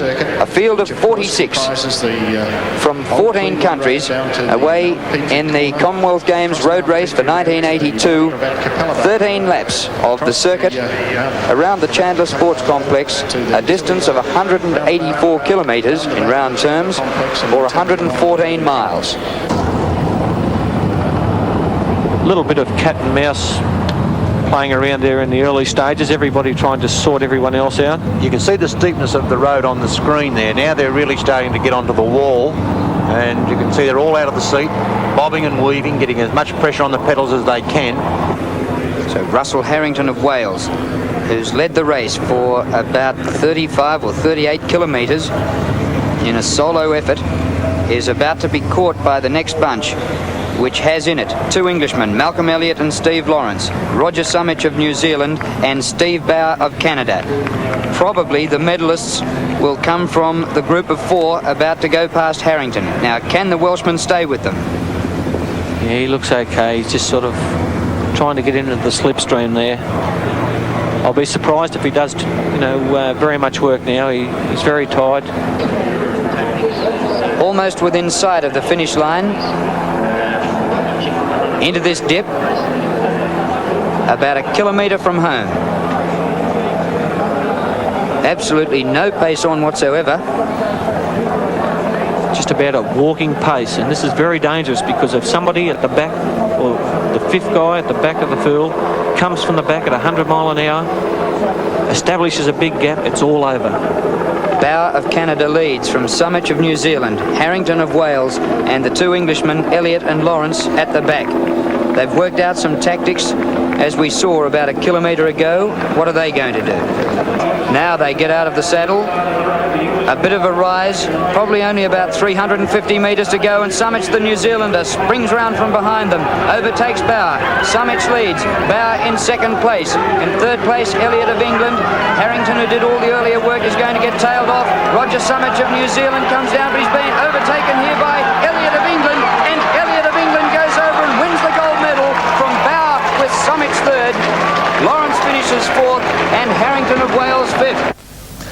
Badminton is derived from the more ancient British sport of shuttlecock and was first placed in the games at Kingston in 1966. It's been a real winner here in Brisbane. And did you know that the bird travels at up to 160 kilometres per hour? Our commentator is Malcolm McDonald. From an Australian point of view, who will ever forget the excitement of the final night of the team's event when Australia won its first ever medal in Commonwealth Games competition? With me that night was Ken Turner. Ken Turner was the leader of the first Australian team in the 1966 Games in Jamaica. And we saw the history-making ladies doubles match between Audrey Swaby and Julie McDonald from Australia against Tony Whitaker and Robin Denton from New Zealand.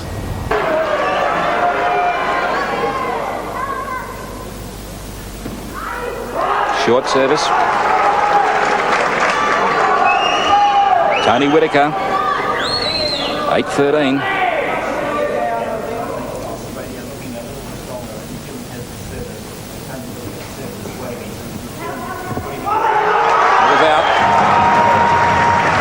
The next match point, bronze medal point.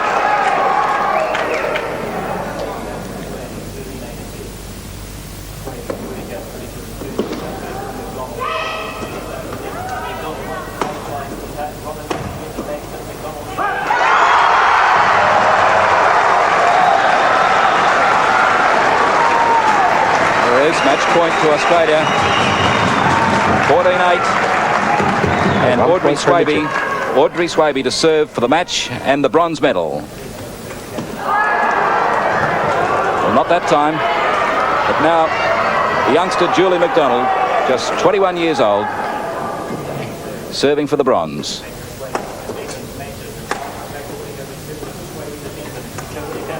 Oh, into the net. So New Zealand off the hook temporarily. Well, even commentators get excited. I thought it was match point before, but 8-14. Well played, Audrey.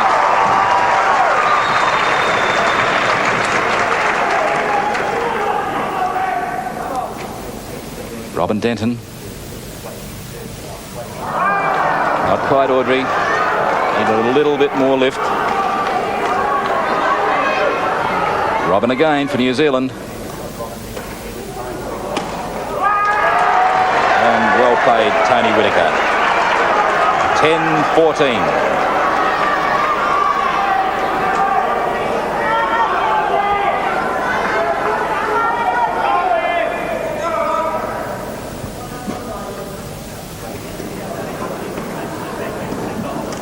Oh, into the net.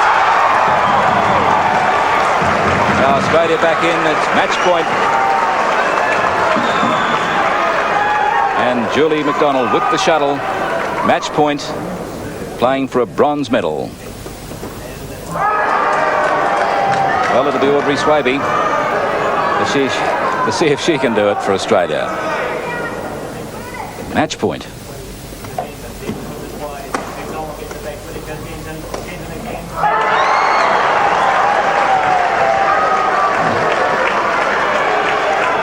Tony Whittaker, 10-14. Great return of service by Julie. One service clear. Second serve. Australia back into the game. Just look at Audrey Swaby down there, psyching up Julie McDonald. Match point, bronze medal.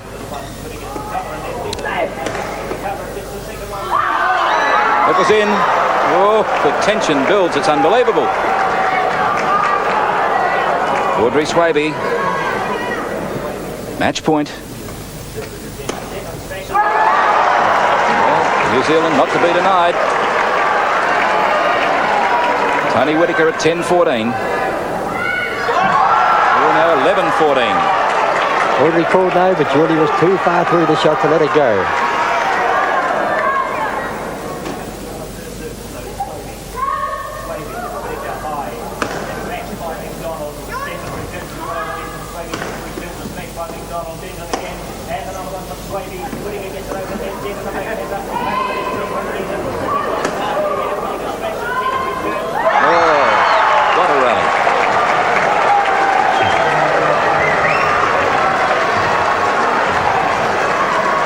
Four girls will be getting very tired. It's been a hard, slogging match right throughout into the third game. And bear in mind, they've been playing pretty well all day here, and it's almost 11:30 Eastern Time, or 11:45. It's in.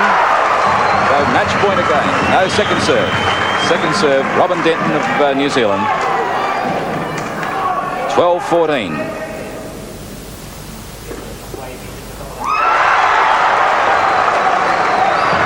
So net called through the shuttle, a little offside. Couldn't be handled by New Zealand girls. Julie McDonald for the bronze medal. It's out, and there it is. Australia have won the bronze medal. So there it is, the first ever medal to Australia in badminton in Commonwealth Games competition. Well, now for a wrap-up of lawn bowls, here's Cedric Smith. Thank you, Malcolm. And now we look back on 8 days of happy memories here at Moorooka. 8 days of play in the singles, the pairs, the triples and the fours events. And I suppose one of the great memories that we will always recall is the fantastic bowling of the singles winner, Willie Wood. Let's see him in action, the man who won the gold medal in the singles. And now the start of end number 16. Peter Bellis, having won the last end, fighting to stay in this game. Turning his back on it, and no wonder. That is a bad bowl. Yes, he's certainly struggling this afternoon. We all play them. We all get these games where we can't do anything right, but what a time to have one.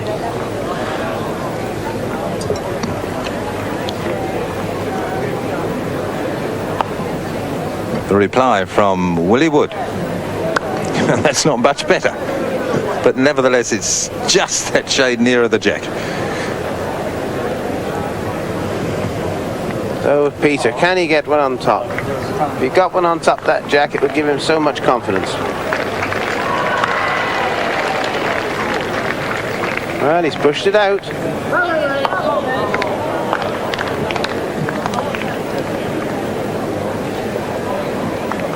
Oh, he's way through. Oh dear. He's lost it. He lost it. He's gone in the ditch. This is certainly pressure right on Peter Bellis trying to stay in this match. But he's left his run very late indeed. When he failed to win one of 11 ends, he leading 2-0 and then didn't win another end for until the 12th. And by that time he was trailing 2-17. And that last bowl of Willie Wood's finishing over a yard short. Now Bellis ought to do better than that.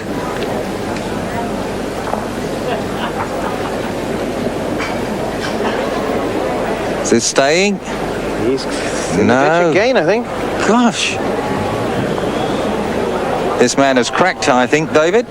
2 bowls there, both going into the ditch at speed. And well, that jack is 6 feet away from the ditch. I don't think he's cracked exactly. I think he's just not found it from the start. I think he's, really struggled. Had he been bowling well and suddenly gone off, I think we could have said he cracked, but I think he's just not getting it right. It's amazing, isn't it? He's played so well all the way through. Yes. Well, it'd be amazing if Wood scores the shot here with the nearest bowl over a yard away. Well, this will be his nearest, I fear. It'll run away now. It's good length. That will be his nearest. Now, that is 3.5 feet away. He's lying game, and now this is the last opportunity for Peter Bellis. His last 2 balls going into the ditch. Now, is this going to be the saver? I think he might have drawn it. Well, I don't know. It's turning away and falling away. Well, Willie Wood is looking at it. Well, there's an opportunity, if that is the shot, for Willie Wood to draw the shot with his last bowl and win gold for that bowl that has just been delivered, and as we see there, at least 3 feet short of the jack. So gold within his grasp here for Willie Wood with this bowl, if he can get his bowl closer to the jack than that last one that was delivered by his opponent Peter Bellis from New Zealand. Well, he's had the bronze in 74. He's had the silver in 78. Now, is this the bowl that will bring him gold? Is this the bowl that will bring him gold? Can he stop? Will he stop? Can he stop? Yes, he stopped. It's all over. Gold to Scotland. And also here at Moorooka, for the first time in the Commonwealth Games bowls event, we saw ladies playing, a ladies triples, and Australia were included. Rosemary O'Brien, Pat Smith and Eve Welshire did their country justice and credit. But unfortunately, although they tied for second place with 2 other countries, they just missed out because of percentages on a minor placing. Let's see them in action. She's got to get that jack out into the open. Well, she's got to wait on it in order to try and disturb something.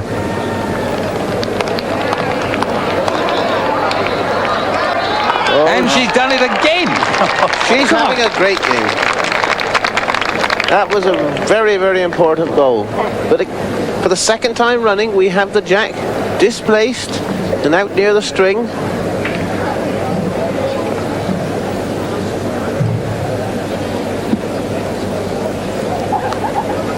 So it's Margaret Mills. And will she stay in the rink or will she fade away over the string? Oh, it's being picked up. Would you? I was going to ask, Dave, would you have played that hand with that jack so close to the boundary thread? Wouldn't you have been doing possibly what Pat Smith is going and going into the next rink and letting the bowl drift back into your own? I think I would have. On a wide drawing green like this, I think I would have gone over the string because you've got a job to judge just how much the bowl's going to fade across. But there's another marvellous goal for Pat Smith.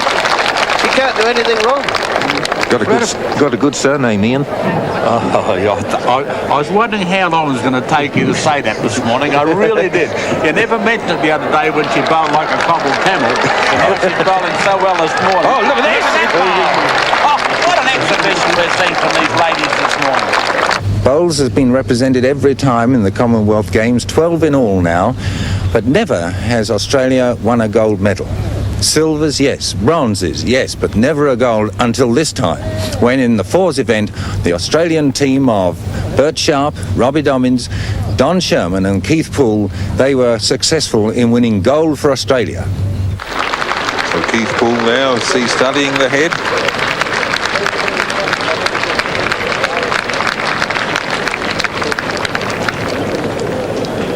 Talking with his number 3, Don Sherman, deciding what tactics they should adopt now, because within 2 or 3 minutes it might be a result that will be, for the first time in the Commonwealth Games, Australia winning a gold medal in the bowls.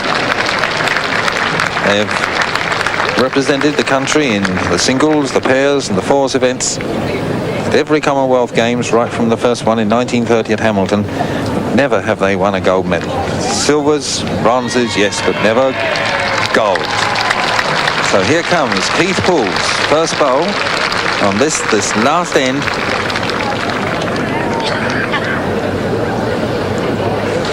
Cutting across the head, falling short. Deliberate tactics possibly. Nevertheless, I don't think it's in the way, David, for whatever Bernstein might be up to try and get 2 shots. He can certainly rest the shot bowl out for 2.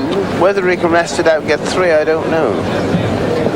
Now, 2 is in Australia's favour. 3, of course, would see them out of the gold medal position. So you're looking to rest the bowl.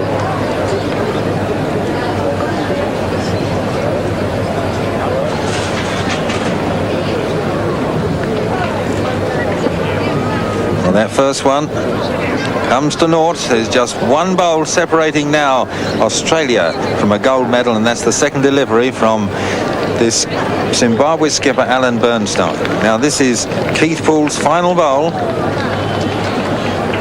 Best 2 back bowls are against Keith Poole, but he can't do both. He wants another one in the head. He can't cover both situations. Well, he's going around there. Bernstein could ditch that jack. He can get 3 shots. Well, this is the last vital bowl. If this bowl doesn't do anything and doesn't score, Zimbabwe picking up 3 shots, then a gold medal is Australia's. Is he going for the jack or is he going to rest the bowl? Yes, the cheers are up. Yes, it's there. Gold to Australia in the fours. Well bowled. Well bowled Australia. Bert Sharp from Western Australia, Robbie Dobbins from New South Wales, Don Sherman from Victoria, and Keith Poole, Brisbane's hero in the bowls event here at Maruka. The winners of the gold medals for the fours event are Keith Poole, Don Sherman,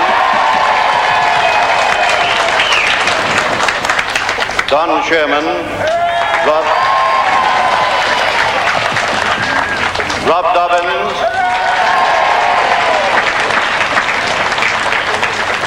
and Bert Sharp, representing Australia.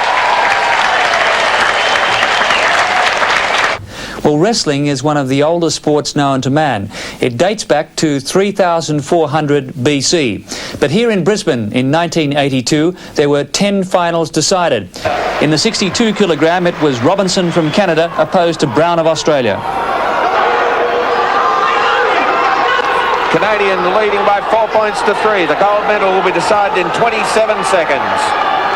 Now can Chris Brown turn the Canadian over onto his back? If he could, he'd get points. There's another one! There's another point. It's tied up. 17 seconds to go. Brown and Robinson, 4 points each. Oh, great stuff this. The 62 kilogram bout final. And the wrestlers will be made stand now with only 8 seconds to go. What happens if the scores are level at the end of the bout?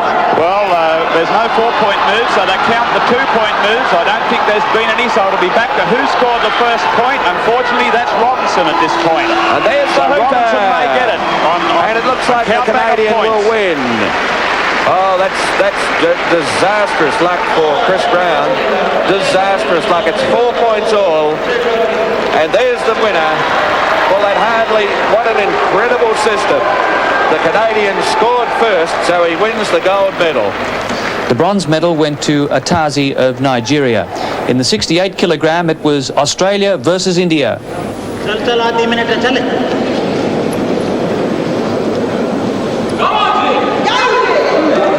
Going to find it very difficult against the Indian. He's not going to give him any opportunities.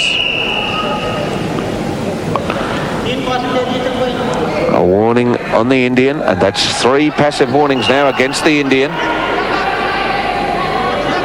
No use in this game just defending the lead that you've got as he gets Kelavitz's good leg again. Now he's only got to drive Kelavitz down to the mat, and he's got another point which he has 7-0, and I don't think Kelavitz could possibly pull that back. Jagminder Singh of India 7, Ziggy Kelavitz 0. 16 seconds to go. Jagminder Singh seemingly headed towards the gold medal in the 68 kilogram class. Kelavitz has got to try and tie up with him and do a throw. He doesn't have any other hope of taking the gold medal. He must tie up and try a throw. A single leg takedown or a double leg. And there's the end of the bout. So that's a real boil over. Jagminder Singh of India defeating Ziggy Kelavitz of Australia. The bronze medal went to Lloyd Reekin from Canada. In the 74 kilogram, India hoping to continue its domination against New Zealand this time.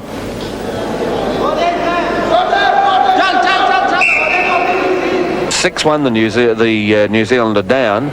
Rajinder Singh leads by 5 points. And now Ken Rainsfield has only 43 seconds in which to pin his opponent. That's the only way he could win from there, one would think. Yes, I don't like his chances there, Neville. This Indian's not leaving any opportunity for a throw. Very big and strong, and he takes another point off Ken Rainsfield as he rides him to the mat. And that's 7-1, and the gold medal slipping right away from the New Zealander now.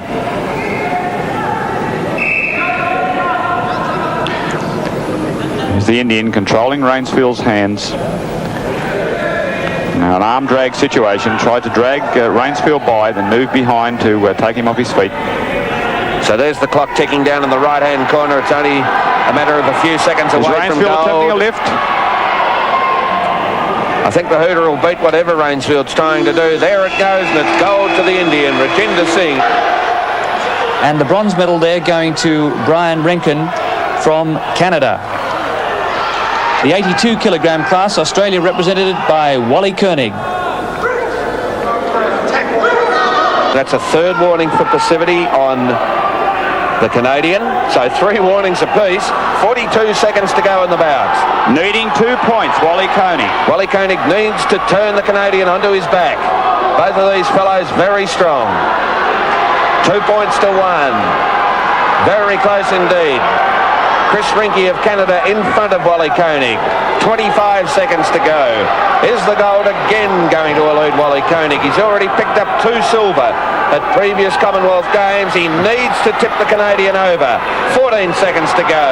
A very close, desperate bout this for the 82 kilogram gold medal. The crowd really roaring here at the City Hall. 6 seconds. I think it's going to be gold again to Wally Koenig. End of the bout, and it's victory to Chris Rinke of Canada over Wally Koenig of Australia. The bronze medal there to Kangar from India. In the 90 kilogram, India versus Canada.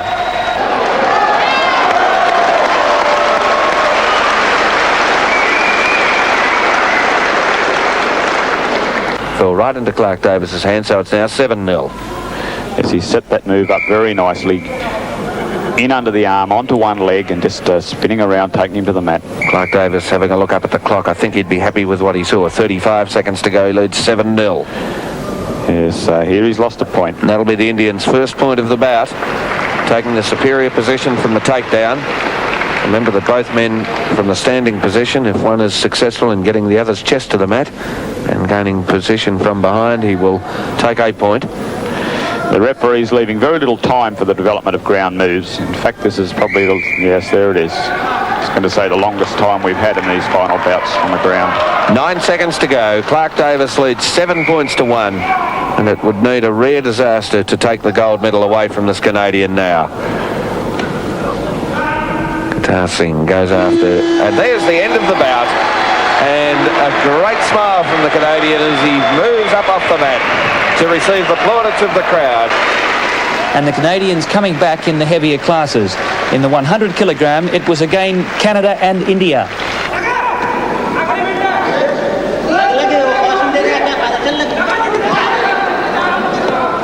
And there's another point to Richard de Chatelet.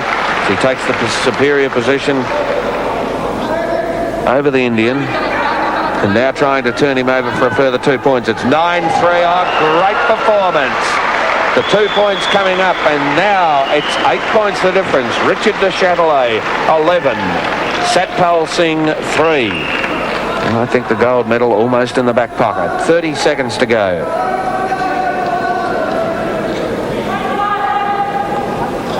The Indian not attacking. He needs to pin the Canadian shoulders to the mat now to get victory in this 100 kilogram final.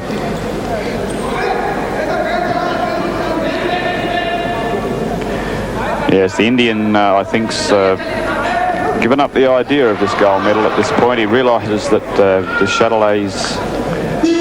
Well, there it is, the final hooter, and the gold medal in the 100 kilogram cast. Back-to-back gold medals to Richard de Chatelet of Canada.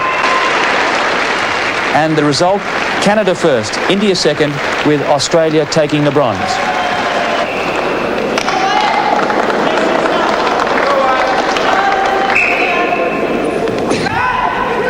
The clash of the giants in the centre. 1 minute 18 seconds, first round to go. Wyatt Wishart, Canada, leads the Indian Rajinder Singh 4-0. And Wyatt Wishart loses his first point. Well done, Rajinder Singh. He manoeuvred Wishart to his chest to the mat and picked up the 1 point. So it's 4-1 now. Trying to turn him over to get those shoulders to the mat. Fails to do so, and the referee invites both men to stand. Very agile for a big man as Wyatt Wishart. As he takes his opponent to the mat again for another point, 5-1. And gets his back down for another 2 points, 7-1. 41 seconds to go first round. Wyatt Wishart, and another 2 points and a chance of a pin. He gets the nod and Wyatt Wishart wins. 33 seconds to go first round. And it was Wishart of Canada in first place, Singh of India second, with Patrick of Scotland in third place. Well, archery is the oldest sport known to man, and it was held here in Brisbane on the former swampland at Murarrie. Archery really proved a gruelling event. It was the first of the 10 sports to finish, but boisterous winds played havoc with the contest. The Egyptian pharaohs were possibly the first to appreciate the bow and arrow. They saw it as a weapon of war in preference to the javelin and slingshot.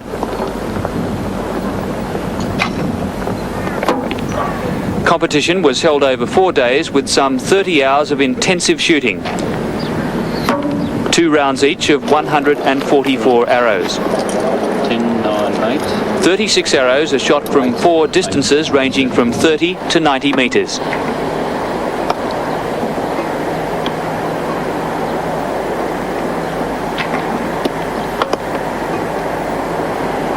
Only 2 gold medals are awarded, 1 for men and 1 for women.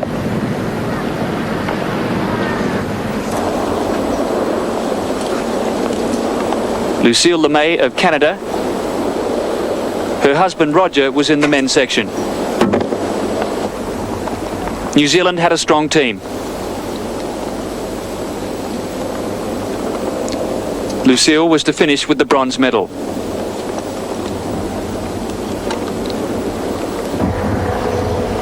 Australia's Michael Cohen was wired to sound during the 4 strenuous days.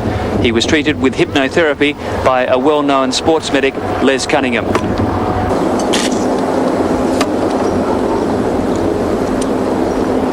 Roger LeMay from Canada, a former bow hunter from Quebec.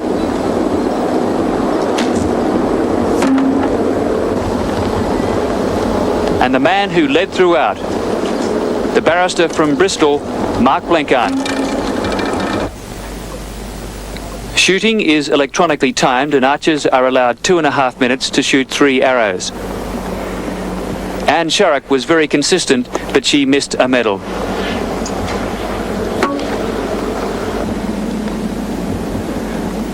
Archery is not a spectator sport, but Australian officials are hoping it will be included in future Commonwealth Games. 38-year-old Nerily Fairhall from New Zealand.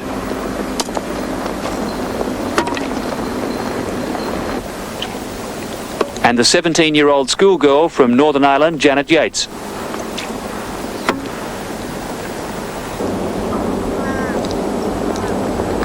Blenkarn is a 5 times British champion. Archery was included for the first time in the Commonwealth Games in Brisbane, but will be replaced by rowing in the 1986 Edinburgh Games in Scotland. The sport has little or no cheering, no hand clapping, and as we saw here in Brisbane, is often at the mercy of nature.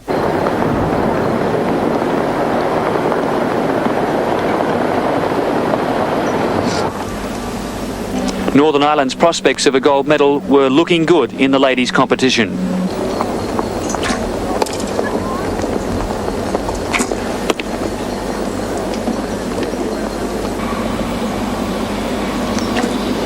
Janet Yates said she came to Australia simply to have a good time.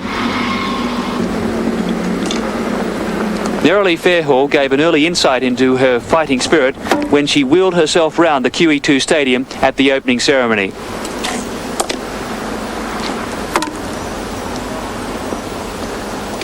After lying 12th on the first day, she predicted, "I will win the gold medal."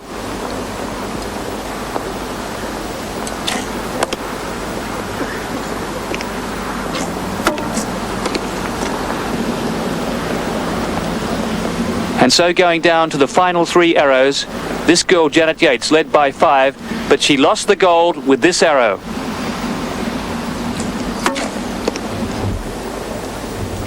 A momentary lapse in concentration, the difference between gold and silver.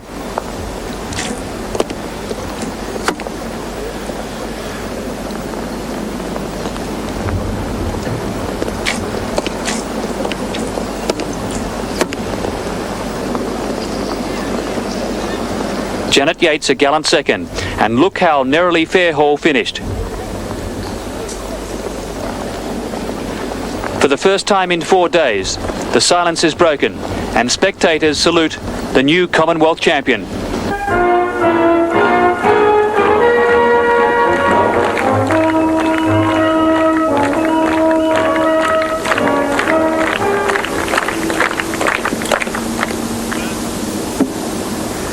The winner of the gold medal for the ladies double feater round is Nerily Fairhall, representing New Zealand.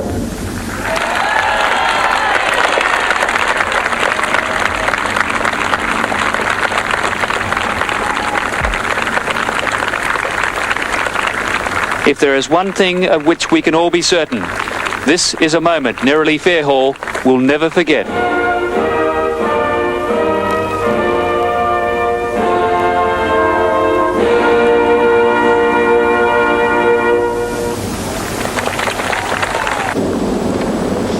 The men's competition saw Mark Blenkarn of England with a commanding lead over Roger LeMay of Canada and Australia's Michael Cohen. England's Stephen Hallard is only 17 years of age, an apprentice engineer from rugby. Mike Cohen did weight training and wakes before dawn every morning to run 8 kilometres through bush tracks in Melbourne. Roger LeMay tried valiantly in the final afternoon session to make up the leeway, but Blencarn had too big a lead. Silver medal to Roger LeMay.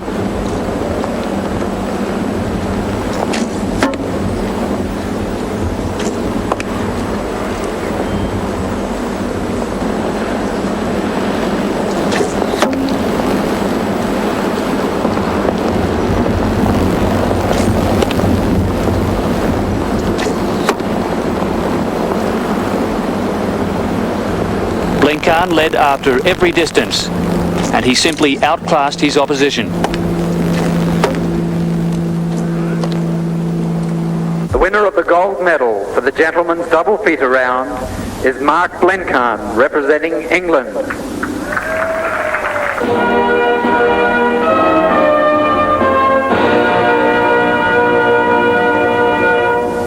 Mark Blencarn's forefathers must be smiling in their graves, for in the 14th century it was the English who made archery practice compulsory for all males. Well, Australia's most successful sport at these games has been swimming and diving, with 15 gold medals. In track and field it was 9, but unexpectedly the third best sport was shooting, with 7 gold medals. Competition was held at the Belmont Rifle Range. But the Australians went on to celebrate their first day of competition by winning 2 gold medals. The first came in the free pistol, where Phillip Adams combining with John Tremelling from South Australia. Adams, incidentally, is a farmer from Coolabah Street, Forbes, and I hear there's not a rabbit left on his property. Only 5 points separated the 3 medal winners. The remaining performances came from Zimbabwe and Papua New Guinea, who finished 5th and 6th.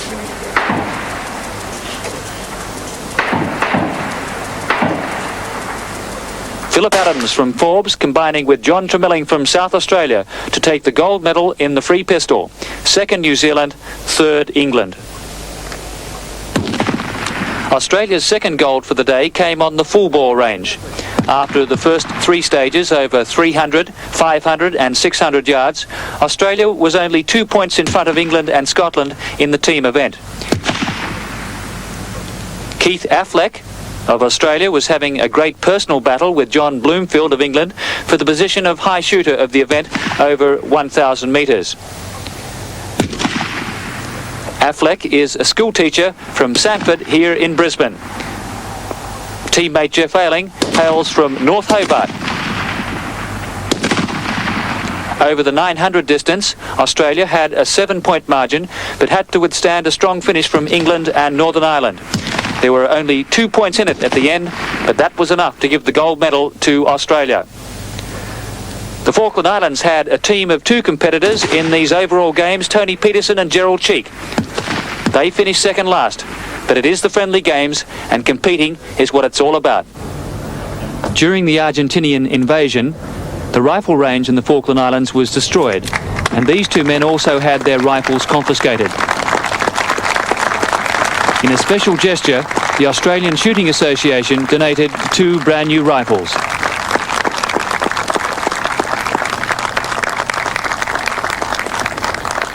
Well, we must thank everybody very much for the terrific welcome we've had, and it's not just us, although we were looked for when they heard we were coming, but everybody here around the village, around Mount Gravatt where we're living, has said how tremendously hospitable the Australians have been, and they certainly have been to us and all the other athletes. And also I must thank Australia for helping us out during the conflict. They withdrew their bid for HMS St Vincent, but we had tremendous support from Australia and all over the world. Thank you very much. In rapid-fire pistol, the contestants take 60 shots from 25 metres, firing 5 at a time at 5 different targets. The targets themselves simultaneously turn constantly from face forward, where they remain for 1/5 of a second, to side on. Australia took the gold medal in the team's event, Scotland the silver, India the bronze. The targets have a somewhat spearhead shape and are divided into 10 rings with a value from 1 to 10 points.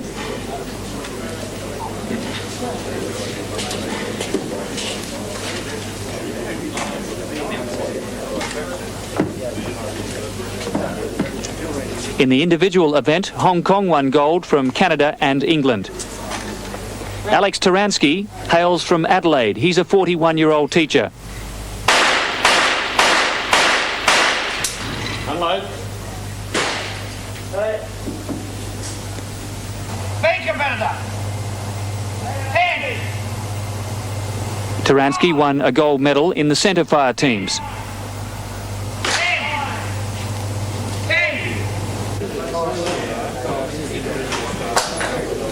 Taransky's teammate was 37-year-old Peter Iuki.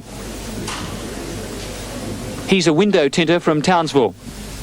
It was Australia's third shooting gold medal, silver to Scotland, India taking bronze. The first competition for the shotgun shooters was completed today. In the team's trap event, there are 2 shooters per team, and each shooter must face 100 targets in 4 groups of 25 shots. Australia's national champion, James Ellis, dominated the early rounds.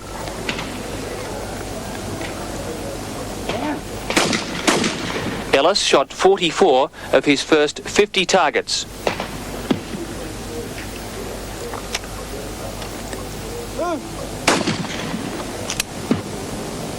Scotland's Martin Girvan and England's Peter Crott were pushing their teams into contention on the other range.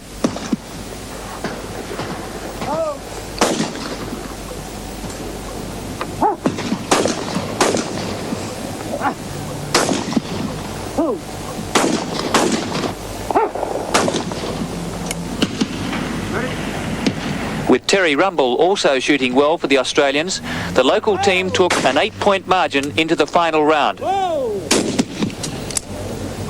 And they weren't about to let the medal slip. Despite a number of drop shots, Ellis and Rumble were successful in giving Australia their 4th gold medal of the 6 competitions decided so far in shooting. Gold to Australia, silver to England, with the bronze going to Scotland.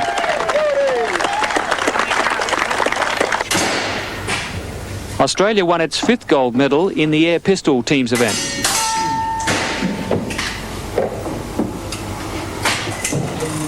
Competitors have 60 shots at 10 metres in 2 1/4 hours. They're scored in 6 strings of 10 shots, and both scores are counted.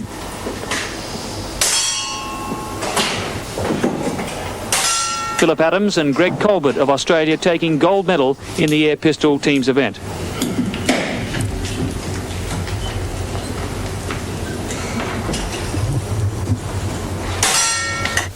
Australia's Phillip Adams wore his lucky Chinese gumboots.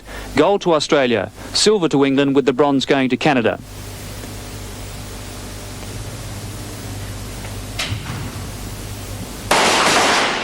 The next gold medal for Australia came in the centre fire pistol teams.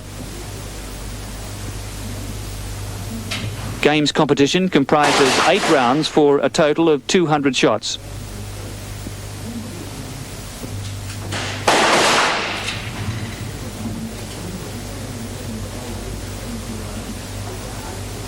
It was the 2nd gold medal for Alex Taransky from Adelaide.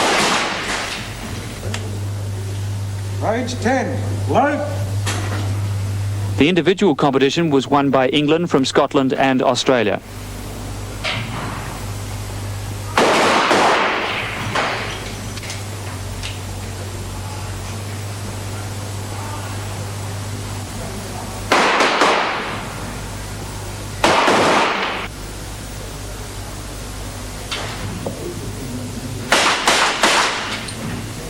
The team centre fire pistol going to Australia, its 6th gold medal of shooting competition.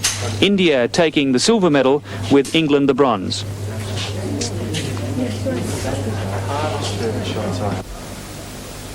Australia has certainly emerged as the leading shooting nation in Brisbane in 1982. Australia's 7th and final gold medal came in the small bore individual. Here, competitors have 2 lots of 60 shots at 50 metres. The time limit is 1 3/4 hours per 60-shot stage. Unlike other sports where the limit of man's achievement can only be guessed, Shooting holds the distinction of having a limit that can only be equalled by the very best. In other words, you can shoot a perfect score. Australia's Alan Smith was on top of the world after his gold medal. He snatched it from Malcolm Cooper of England on a countback. Their scores were equal at the end of the two-day event.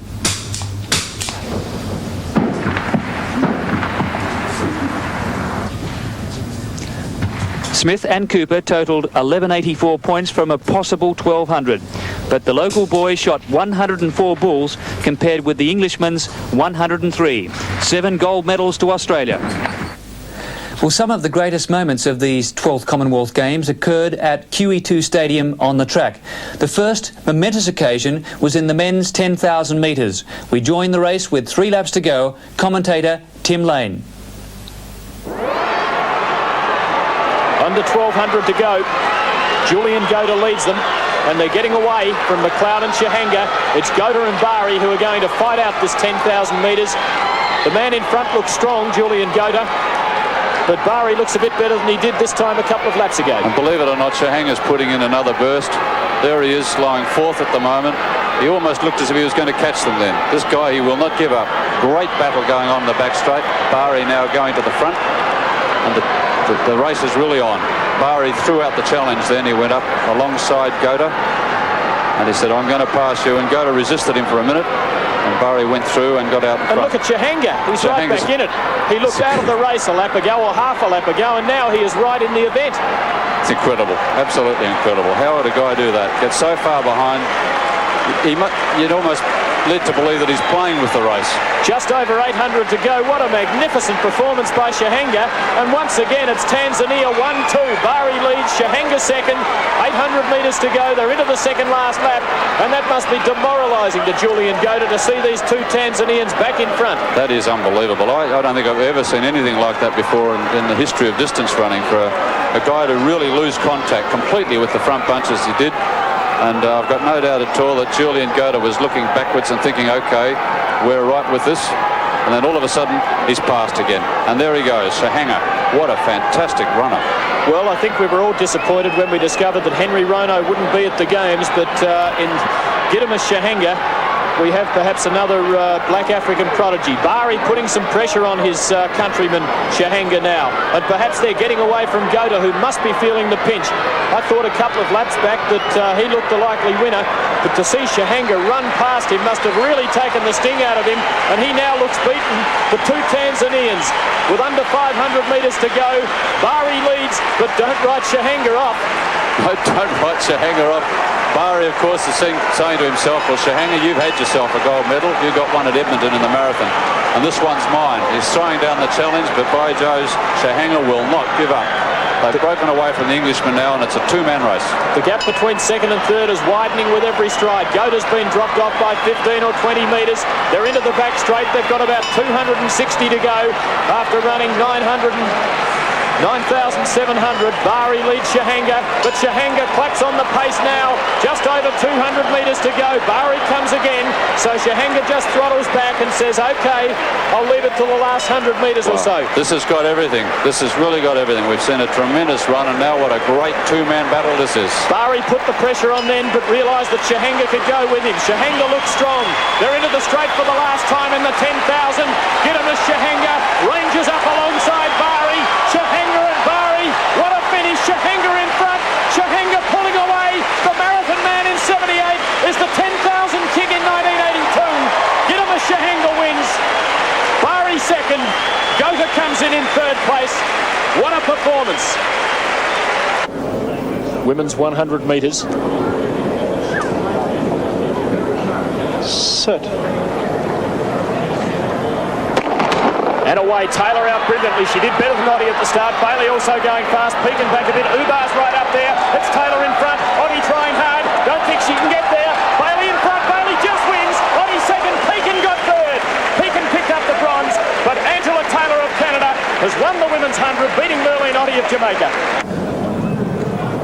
Men's 100-metre final. The all clear given for the start. Sit. Away. away. Cameron Sharp away well. Over on this side, Wells out nicely. In the middle, Williams going fast too. And also Johnson. Johnson just in front. Wells coming at him. Wells gets him. Wells wins it. Wells just beat Johnson and Cameron Sharp. I think Alan Wells has got it all. It was a blanket finish. But big Alan Wells, the great Scot, has, I believe, won the men's 100 metres with a driving finish. Final of the men's 400 hurdles. Set. And away. Brown jumped okay. Roll on the inside. Then Smith going past in the light yellow. Whittingham over on the inside.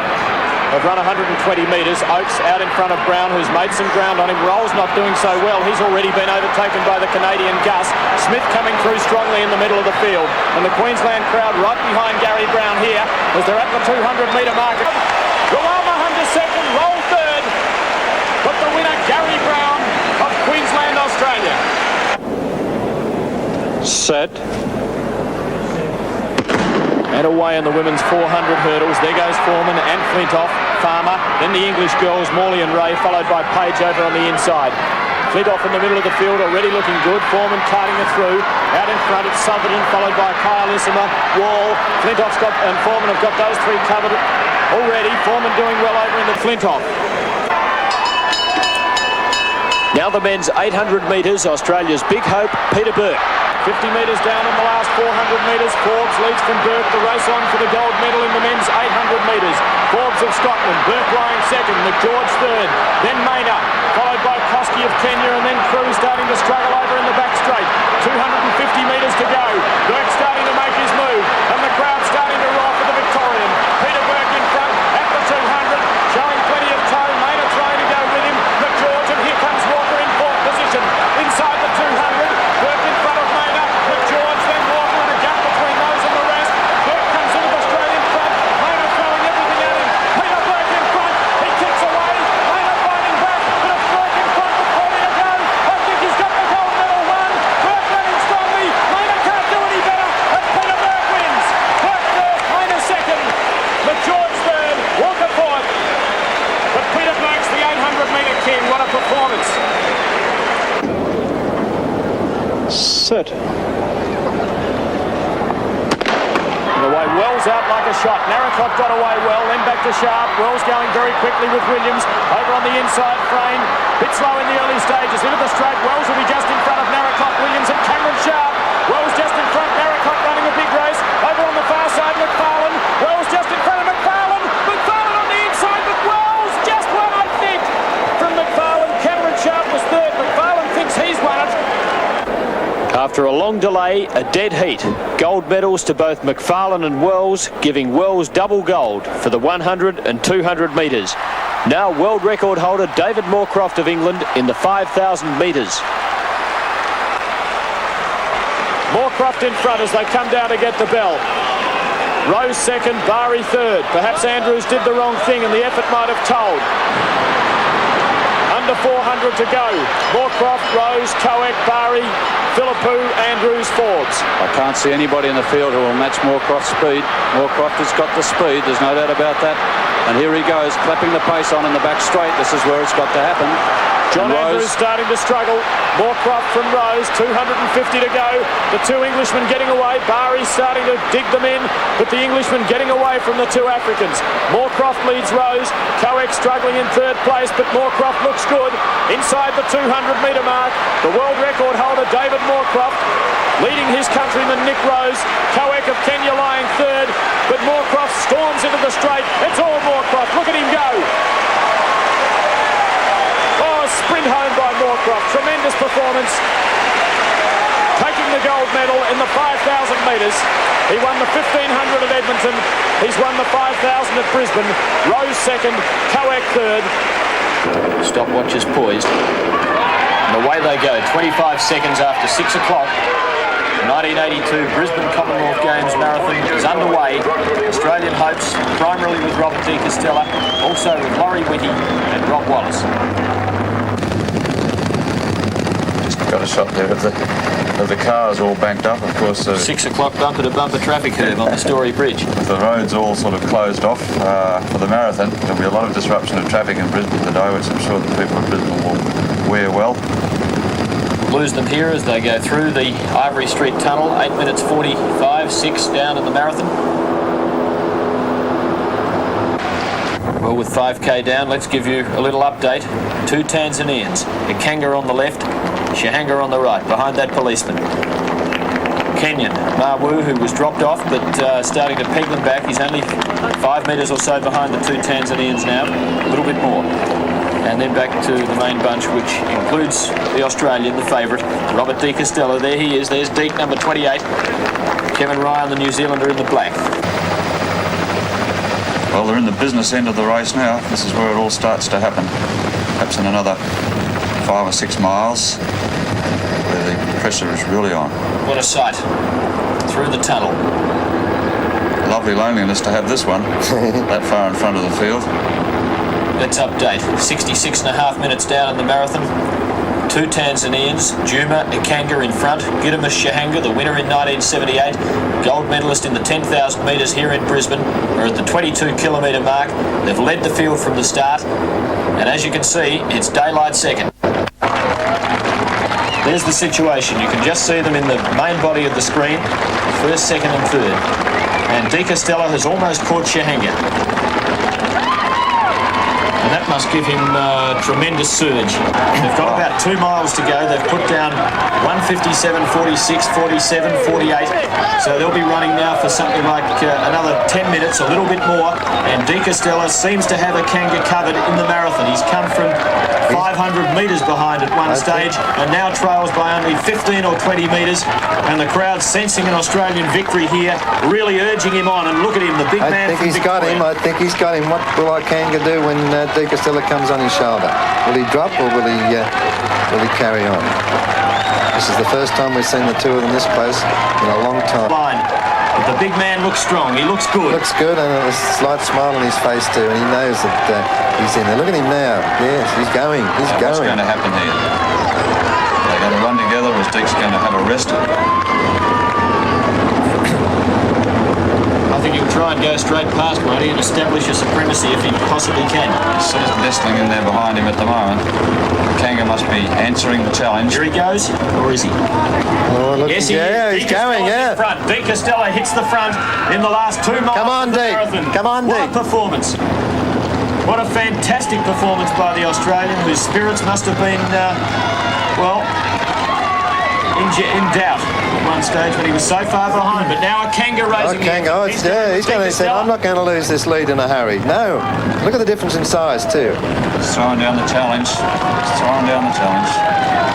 As Dekus would have had to raise a great run to make up that gap as he sort of used up all his strength. I mean, it would have taken a lot of doing. He was really running fast, bridging the gap. But can he sustain it? You know, maybe he's caught them, and that's it. You know. Well, Ikanga's opened up a gap. They've gone through 39 kilometres. They've got round about 3 to go, and De Costello's coming again.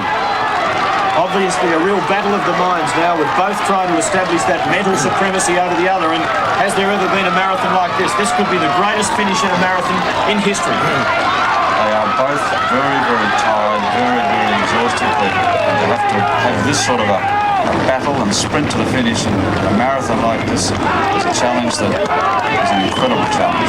I think they're both trying to sort of get some sort of a break, because this is where you've got to get a gap, otherwise it's a sprint home, and you know, that could mean anything. Kanga's back in front. He's run past De Costello, and look at him. What a race, what a race. The gauntlet thrown down to Deke. He's got to try and hang in there. We've gone over the 2-hour mark. We're coming up to 2 hours and 1 minute right now. So they've got about 7 or 8 minutes to run. That's about 1.5 miles. It's just a drive to the line now, and a great battle of the bodies and wills. And De Costello back in front. Pace, the lead's changing, chopping and changing, and who's going to just get that break that's going to make the difference? Well, at Boston in March this year, we didn't see, but we heard about Salazar and Beardsley fighting it out. And eventually Salazar in a sprint to the line won by 2 seconds. De Costello opening a bit of a gap. but Akanga will probably come back. The support for De Castella could be the difference here. The crowd urging him on. This is a bigger break. This is the best break that's been made since they started to duel it out. And is this a winning break?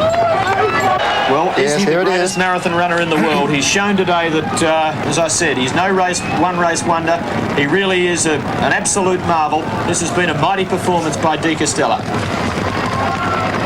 But De Castella has shown us all today that if he's not the best, he's mighty at the same time. This has been a performance to remember for all time. Look at the crowd cheering him on. Come on, De Castella. They're cheering and he's running. He's responding. Look at it. Yes, well done, he's won it. Go, De. Yes, he's won it. What a great he's finished. What a great effort. He's done about 2:09.16, just about a minute slower than his time at Fukuoka. What a great performance. Robert De Castella, marathon gold medalist, the silver going to Juma Akanga of Tanzania, but the race belongs to De Castella.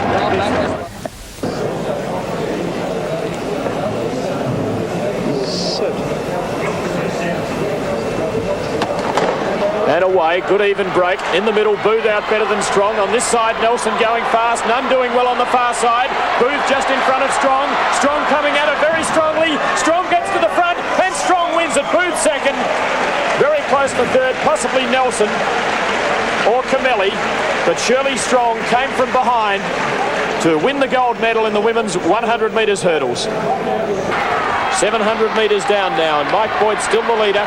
65-second lap. Boy, that is really slow, because we are aware of 4-minute mile pace, of course, which is a 60-second lap, and these days that's nothing. Very, very slow lap, very tactical race, and that means speed will win. They're into the back straight again. Boyd leads the field, perhaps even Scammell, a good 800-metre runner, but Cram's going to be very hard to beat, lying in second position. Scammell third, Hillard on the outside. The two Australians virtually running in tandem there, and John Walker lying fifth. Walker, I think, will probably get a little bit sick of this. Walker knows that he's not an 800-metre runner. He's more of a 1,500-metre runner. Walker laying back in fifth or sixth position must be thinking in his mind, I've got to make a move. I've got to get out in front. I've got to get this pace moving. Will he do it? Well, they're into the home straight for the second last time. Boyd leads, Cram lying second, the two Australians, Hillard and Scammell there, Walker running between them, and just a little bit of an edge up in the tempo now as they come down to get the bell with 400 metres to go in the men's 1,500. Well, that was a faster lap, but still very slow, and this is going to be a race of speed. And there's some problems going on there in the field. Hillard nearly got knocked over, and now the chips are down. The race is on. Boyd cuts the pace on into the back straight. 280 metres to go. Cram lying second. Hillard third. Walker fourth. Williamson fifth. Scammell sixth.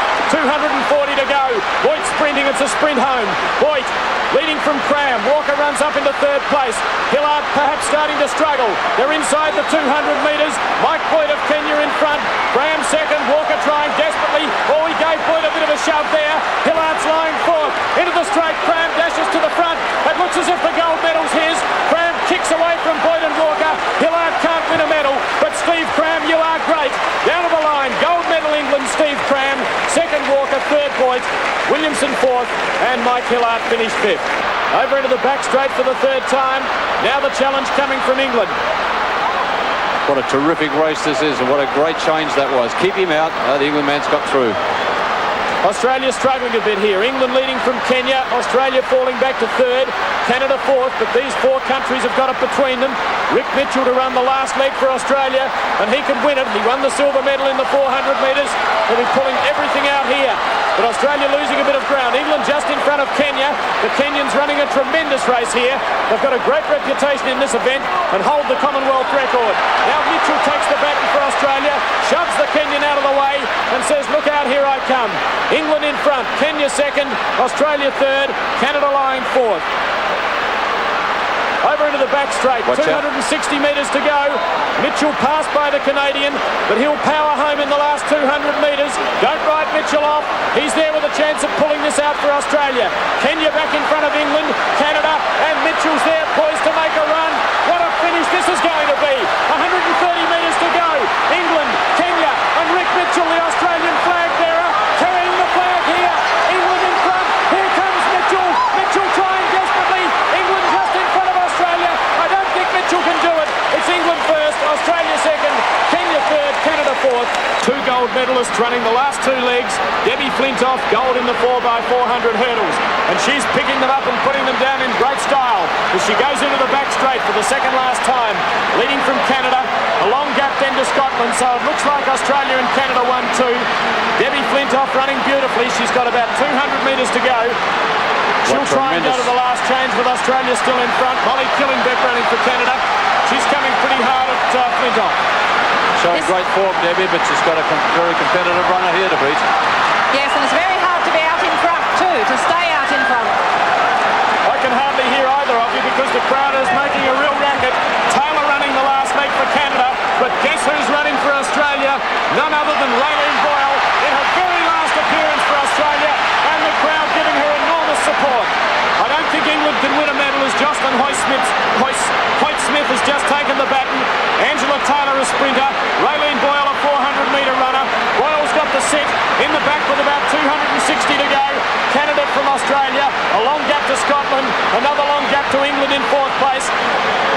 Angela Taylor in the red for Canada. Raylene Boyle for Australia. They're fighting it out for the gold medal. Wouldn't mind being on Boyle inside the 200 metres. I think she'll finish stronger. 130 to go. Boyle pulls out to pass Taylor. Taylor of Canada in front. Here comes Boyle. Boyle and Australia trying desperately. Taylor in front running a great race. Boyle coming out hard. Taylor's holding her. Taylor's holding her. Boyle trying. Boyle trying. Taylor just got there. Canada just wins. Well, the field events are often overshadowed by the track, but not here in Brisbane. A little lady who's master of both is our own Glynis Nunn. Her brilliant all-round ability saw her become Queen of the Commonwealth in heptathlon. And Glynis desperately needs this one. At 1.77 metre, looking a little pensive, she prepares herself for a second attempt. Glynis Nunn, second attempt at 1.77. And it's a clearance. It's a clearance. And Glynis Nunn is out of the pit and very happy. That's a clearance. And that set the scene on the women's heptathlon. Gold to Glynis Nunn of Australia.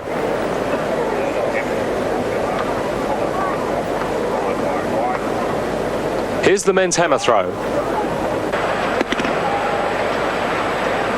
Martin Girvan, born in England and lives in England, but obviously of Irish parentage to be representing that country.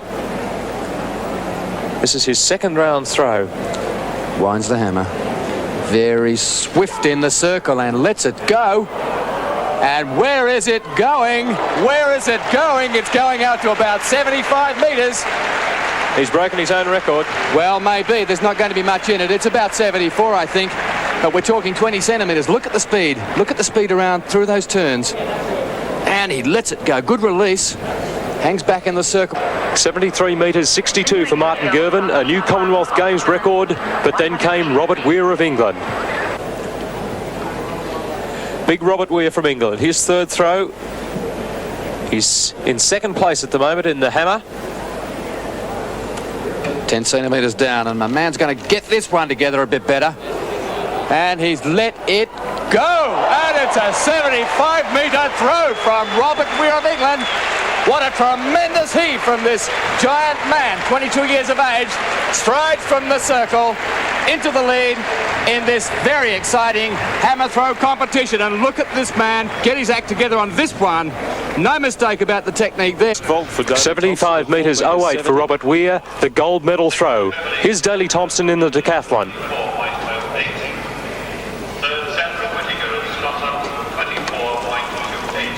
Oh, good clearance by Thompson. Beautiful. And when the pressure comes on, Thompson comes to the fore. Certainly his earlier competition vaults weren't up to the quality of that one, and here he comes. 4.70 metre, swings, reverses. Plenty of height on that one. So success at 4.70 for Thompson. A vault from him, and the gold was never in doubt. Daley Thompson of England. The women's discus, Gail Mulhall.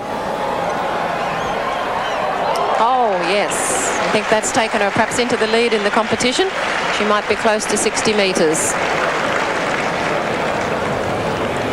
She is throwing, yes.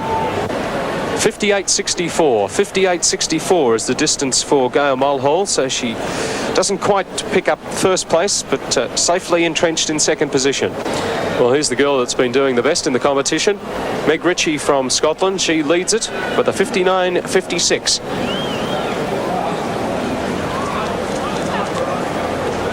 She also had a big yell, but and a very big throw.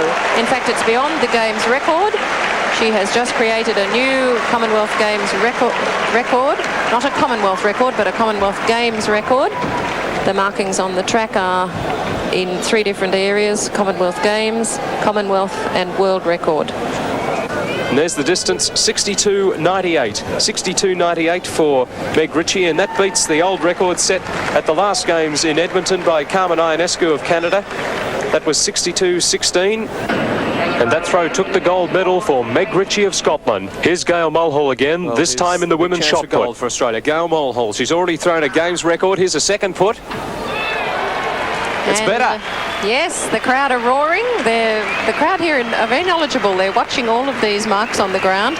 The blue mark there is a Games record.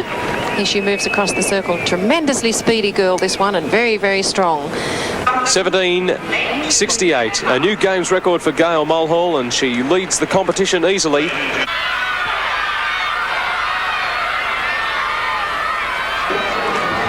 Fifth and second last shot put for Judy Oakes of England. She leads the competition. And that's a good one from Judy, Betty. Yes, very nice. That's going to be close to her best throw. She's got the white flag. Yes, she is. Very, very strong girl, 24 years old, and putting very, very well today. And in fact has taken further lead in the competition, 17.92 metres. That means that Gail's got to get over 18 metres to beat her. Gail couldn't do it. Gold to Judy Oakes of England. The men's high jump, first attempt at 2 metres 31 for Milt Ottey of Canada. And what a great competition this has been so far. And Ottey needs this one to get into the lead. The crowd are hushed. Great clearance by Milton Ottey in the first round of this 2:31 clearance. What a competitor. What a performance. Milton Ottey of Canada. Here's the Queenslander of the Australian trio, competing in the women's javelin, Sue Howland, who has been throwing very well lately, through a personal best of 65 metres 70 just a month back in Victoria. So she's really in form at the moment.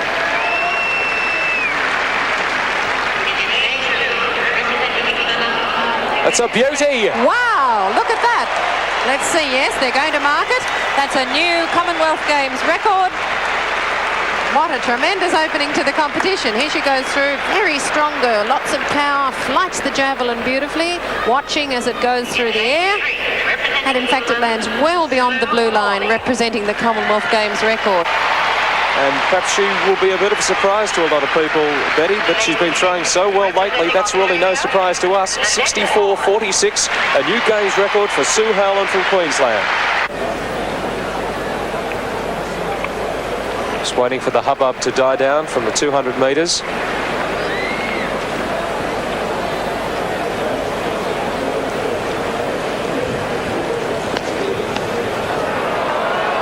It's a good one. Listen to the crowd. Wow, look at that. She also is now over the record, and in fact will probably just be behind the leader at the moment, Sue Howland.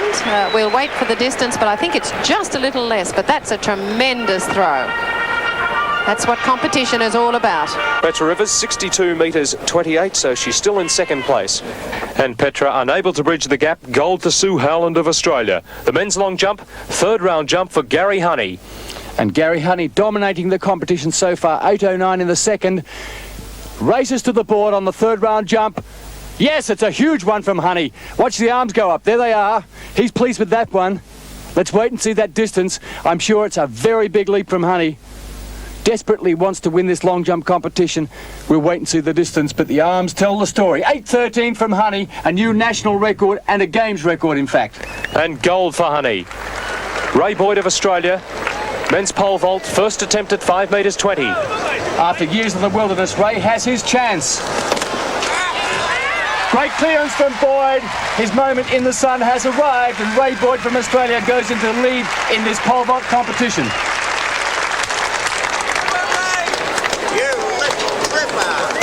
And the crowd tells the story. Gold medal to Ray Boyd of Australia. 2 other vaulters cleared 5 metres 20, but Ray did it on the first attempt, so he took the gold on a countback.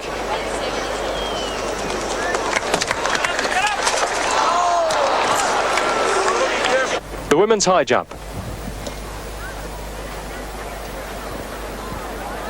Well, let's see if they pull her through here. First attempt at 188. She's got it! Oh, wow. And only just, as she realises. Well, the pressure is now on Chris Stanton, who is currently leading the competition. At the moment, she cleared the last height of her first attempt, so she's currently leading the competition. But Debbie, of course, has taken the lead with that magnificent jump. Not much height between her and the bar, you can see that.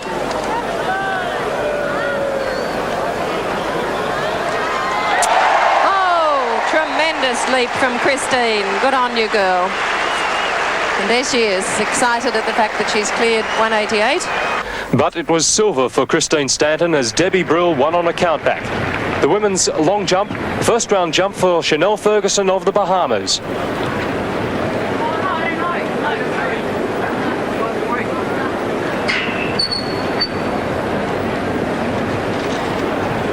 Ferguson, a very fast sprinter. She's going to open the competition with a great jump. She really got off the board on that one. Doesn't look that excited, but it looked like a huge jump. Let's watch Ferguson run to the board now. Has a head wobble, but it doesn't affect her off the board. Look how strong she is. Great hitch kick, arms come across. Very, very good landing position. And Ferguson is going to get a great distance on that last jump. 691, in fact, and that's really very, very big. Here's Robin Strong from Australia. 6th round jump, her last chance to take gold for her country. Chasing 691, Robin Strong. Got to get the act together. Needs something very, very good. Come on, Robin. Yes, that's a good one. Robin Strong's excited by it. Let's wait and see what the result is. It looks good to me. She was pushed back into 3rd place, Phil, on the last round, but she may have even got up to take gold. Really pulled it out. A great clutch performance in the last round, and Robin Strong is smiling. Let's wait and see the scoreboard. I daren't believe that it could be a gold medal. Hug from Glynis Nunn, the heptathlete gold medalist. But a silver for Robin, gold for Chanel Ferguson. The men's triple jump. Oh, a big one from Loraway. Arms go in the air, chasing Connors, 17 metres 72. Has he done it? And Loraway feels confident with that one. Amazing competition. Look at Loraway coming off the board. Very aggressive, very tough. Big hop. Now get into the step. There goes the step. Oh, out. And high in the jump. Extends. Has he done it? Has he cleared 17.72? The arms go up. Looks at the distance. It's going to be very, very close. All the crowd standing to crane their necks to see the distance. It's 17.54. Keith Connor of England needs a big one. And he's really attacking. Oh, it's a monster. What a huge jump for Keith Connor. And he's got a sore foot. But that jump was absolutely tremendous. Clapping. He's pleased with it. The world record is 17 metres 89.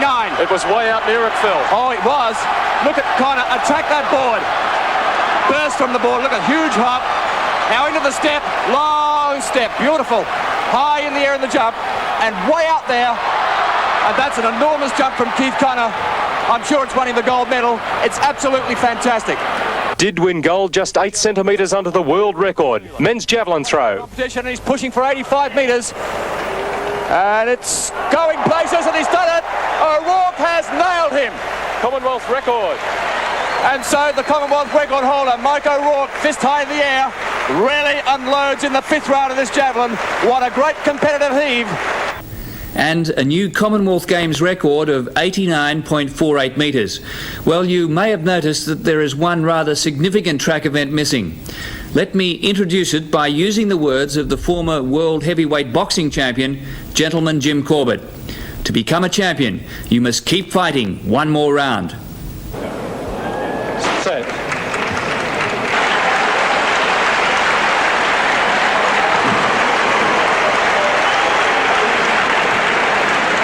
I don't know about you, but I've got tears in my eyes, and that doesn't happen to me very often. It was right for Raylene to win today, and she's shown what a great competitor she was. She's done it. What a magnificent run. And she led the Commonwealth by a mile. You can't even see anybody else in the picture. That smooth flowing stride of Raylene Boyle, giving the crowd, all Australians, what they've wanted and what Raylene has wanted desperately to finish off her magnificent athletic career. Well, I don't know. I had some doubts before the race. You know, Rayleigh's had a great disappointment through her career, and she's managed to show that mark of greatness by overcoming those disappointments and continuing on and striving. And she's really put herself on the line with these games, because she would have been looked upon, I guess, and we're pretty hard, we Australian public, we would have been looked upon as a bit of a failure if she hadn't won today. Enormous pressure she's had on her for these games, and she's just managed to handle it, and she's come out there and won like a true champion. And boy, is she happy.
Raylene Boyle, Australia's Queen of Track and Field and a champion to the end.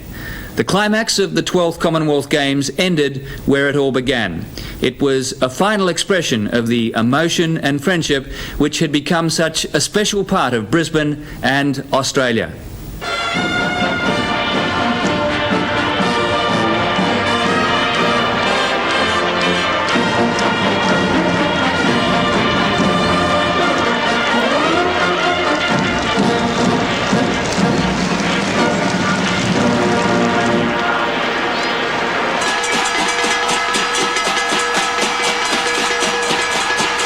And now everybody's assembling for the Dragon Dance. The Dragon of the Australian Chinese Association.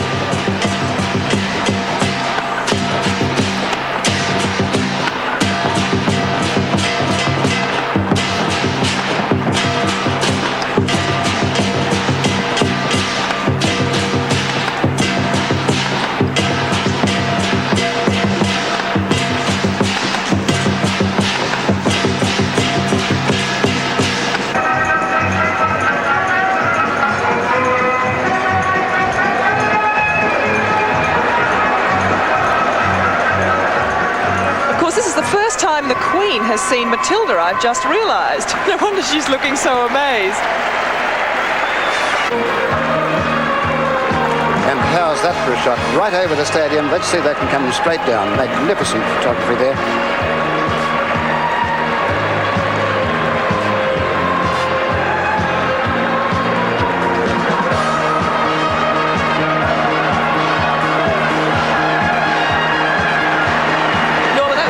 Shot of that skydiver. Look at that picture.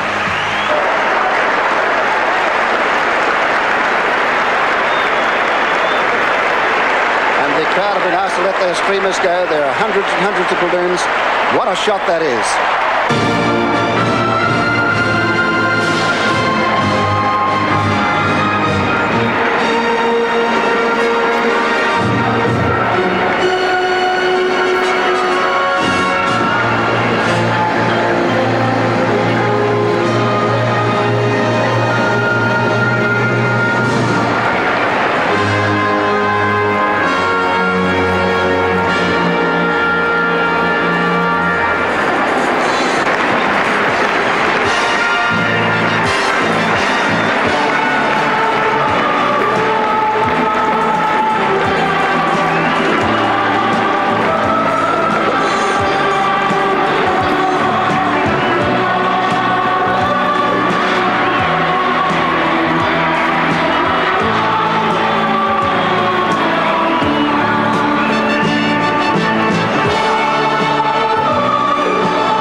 Majesty the Queen now is moving round to the saluting dais. The crowd round her standing to their feet, and Her Majesty will be escorted by His Royal Highness the Prince Philip, Duke of Edinburgh, Sir Alexander Ross, the Chairman of the Commonwealth Games Federation.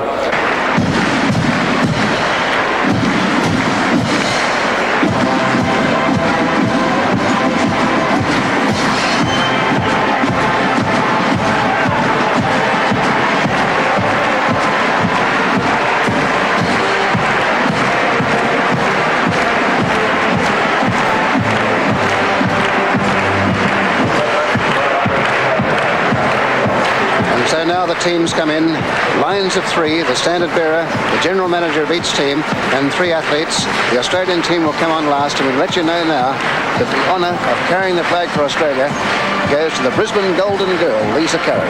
Lisa Curry, winner of 3 gold medals. She was also in 2 relay teams which finished first and were disqualified, and she is one of the great competitors of these games. A brilliant sight here is the mass bands. That's every band which has appeared in this parade, forms up now in the game symbol, in their uniforms of red, white and blue. Congratulations to them, and listen to the applause they get. And there she is, Lisa Curry for Australia.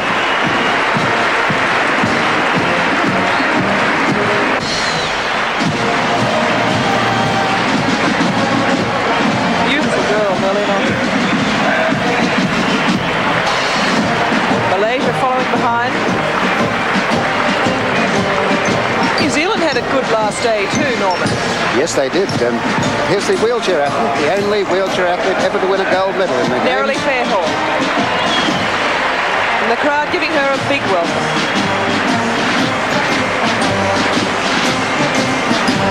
When you consider the extra determination that somebody like her must have to have, it's quite overpowering, really.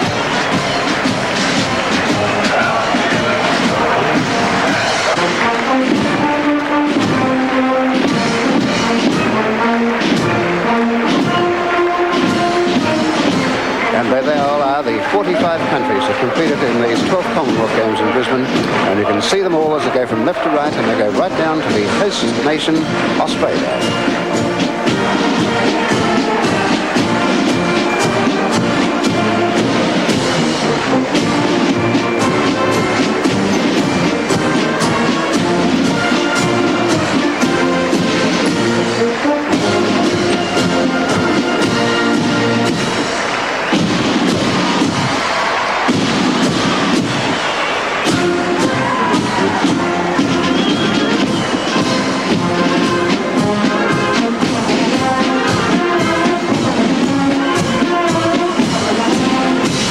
And now behind the teams, I've just had a glimpse there of the thousands, and it is thousands, well they are thousands of volunteers moving into position around the teams. They're the army of 17,000 volunteers who've given up days, nights and weekends to ensure that the games were the success that they were.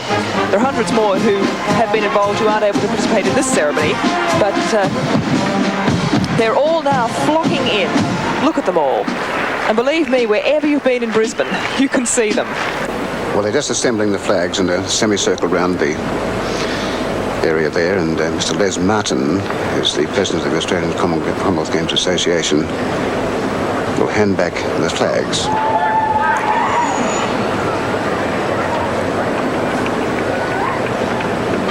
As President of the Commonwealth Games Association of Australia, I hand back to you the flag of your country, both in token of our friendship and goodwill towards you, and as a memento of the 12th Commonwealth Games, Brisbane, Australia, in 1982.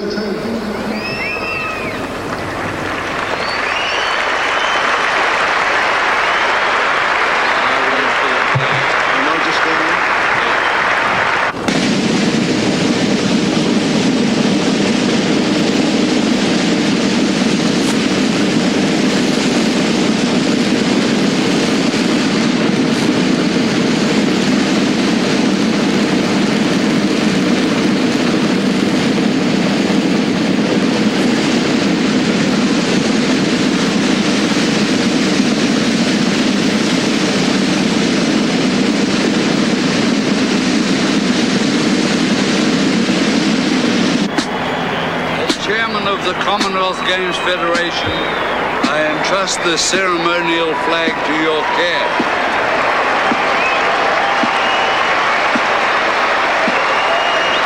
And I ask that in due time, you or your successor in office would deliver it to the chief citizen of the city of Edinburgh, which will be the host of the 13th Commonwealth Games.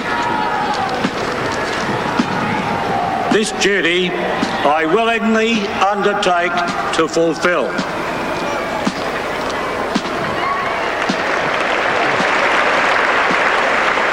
Now, Sir Alexander Ross will formally invite Her Majesty the Queen to close the games.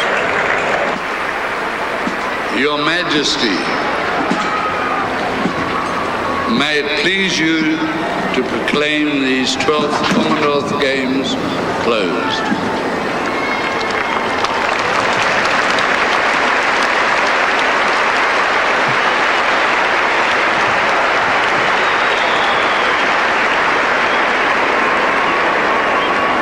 In the name of the Commonwealth Games Federation, I declare the 12th Commonwealth Games Australia closed. And in accordance with tradition, I call upon the sportsmen and women of the Commonwealth to assemble in Edinburgh, Scotland in 1986 to celebrate the 13th Commonwealth Games. May they display cheerfulness and concord, so that the spirit of our family of nations may be carried on with ever greatness and ever greater eagerness, courage, and honor for the good of humanity and the peace of the world. So for the last time from this 12th Commonwealth Games in Brisbane, Norman May, QE2, and Geraldine ABC Dew. Sport.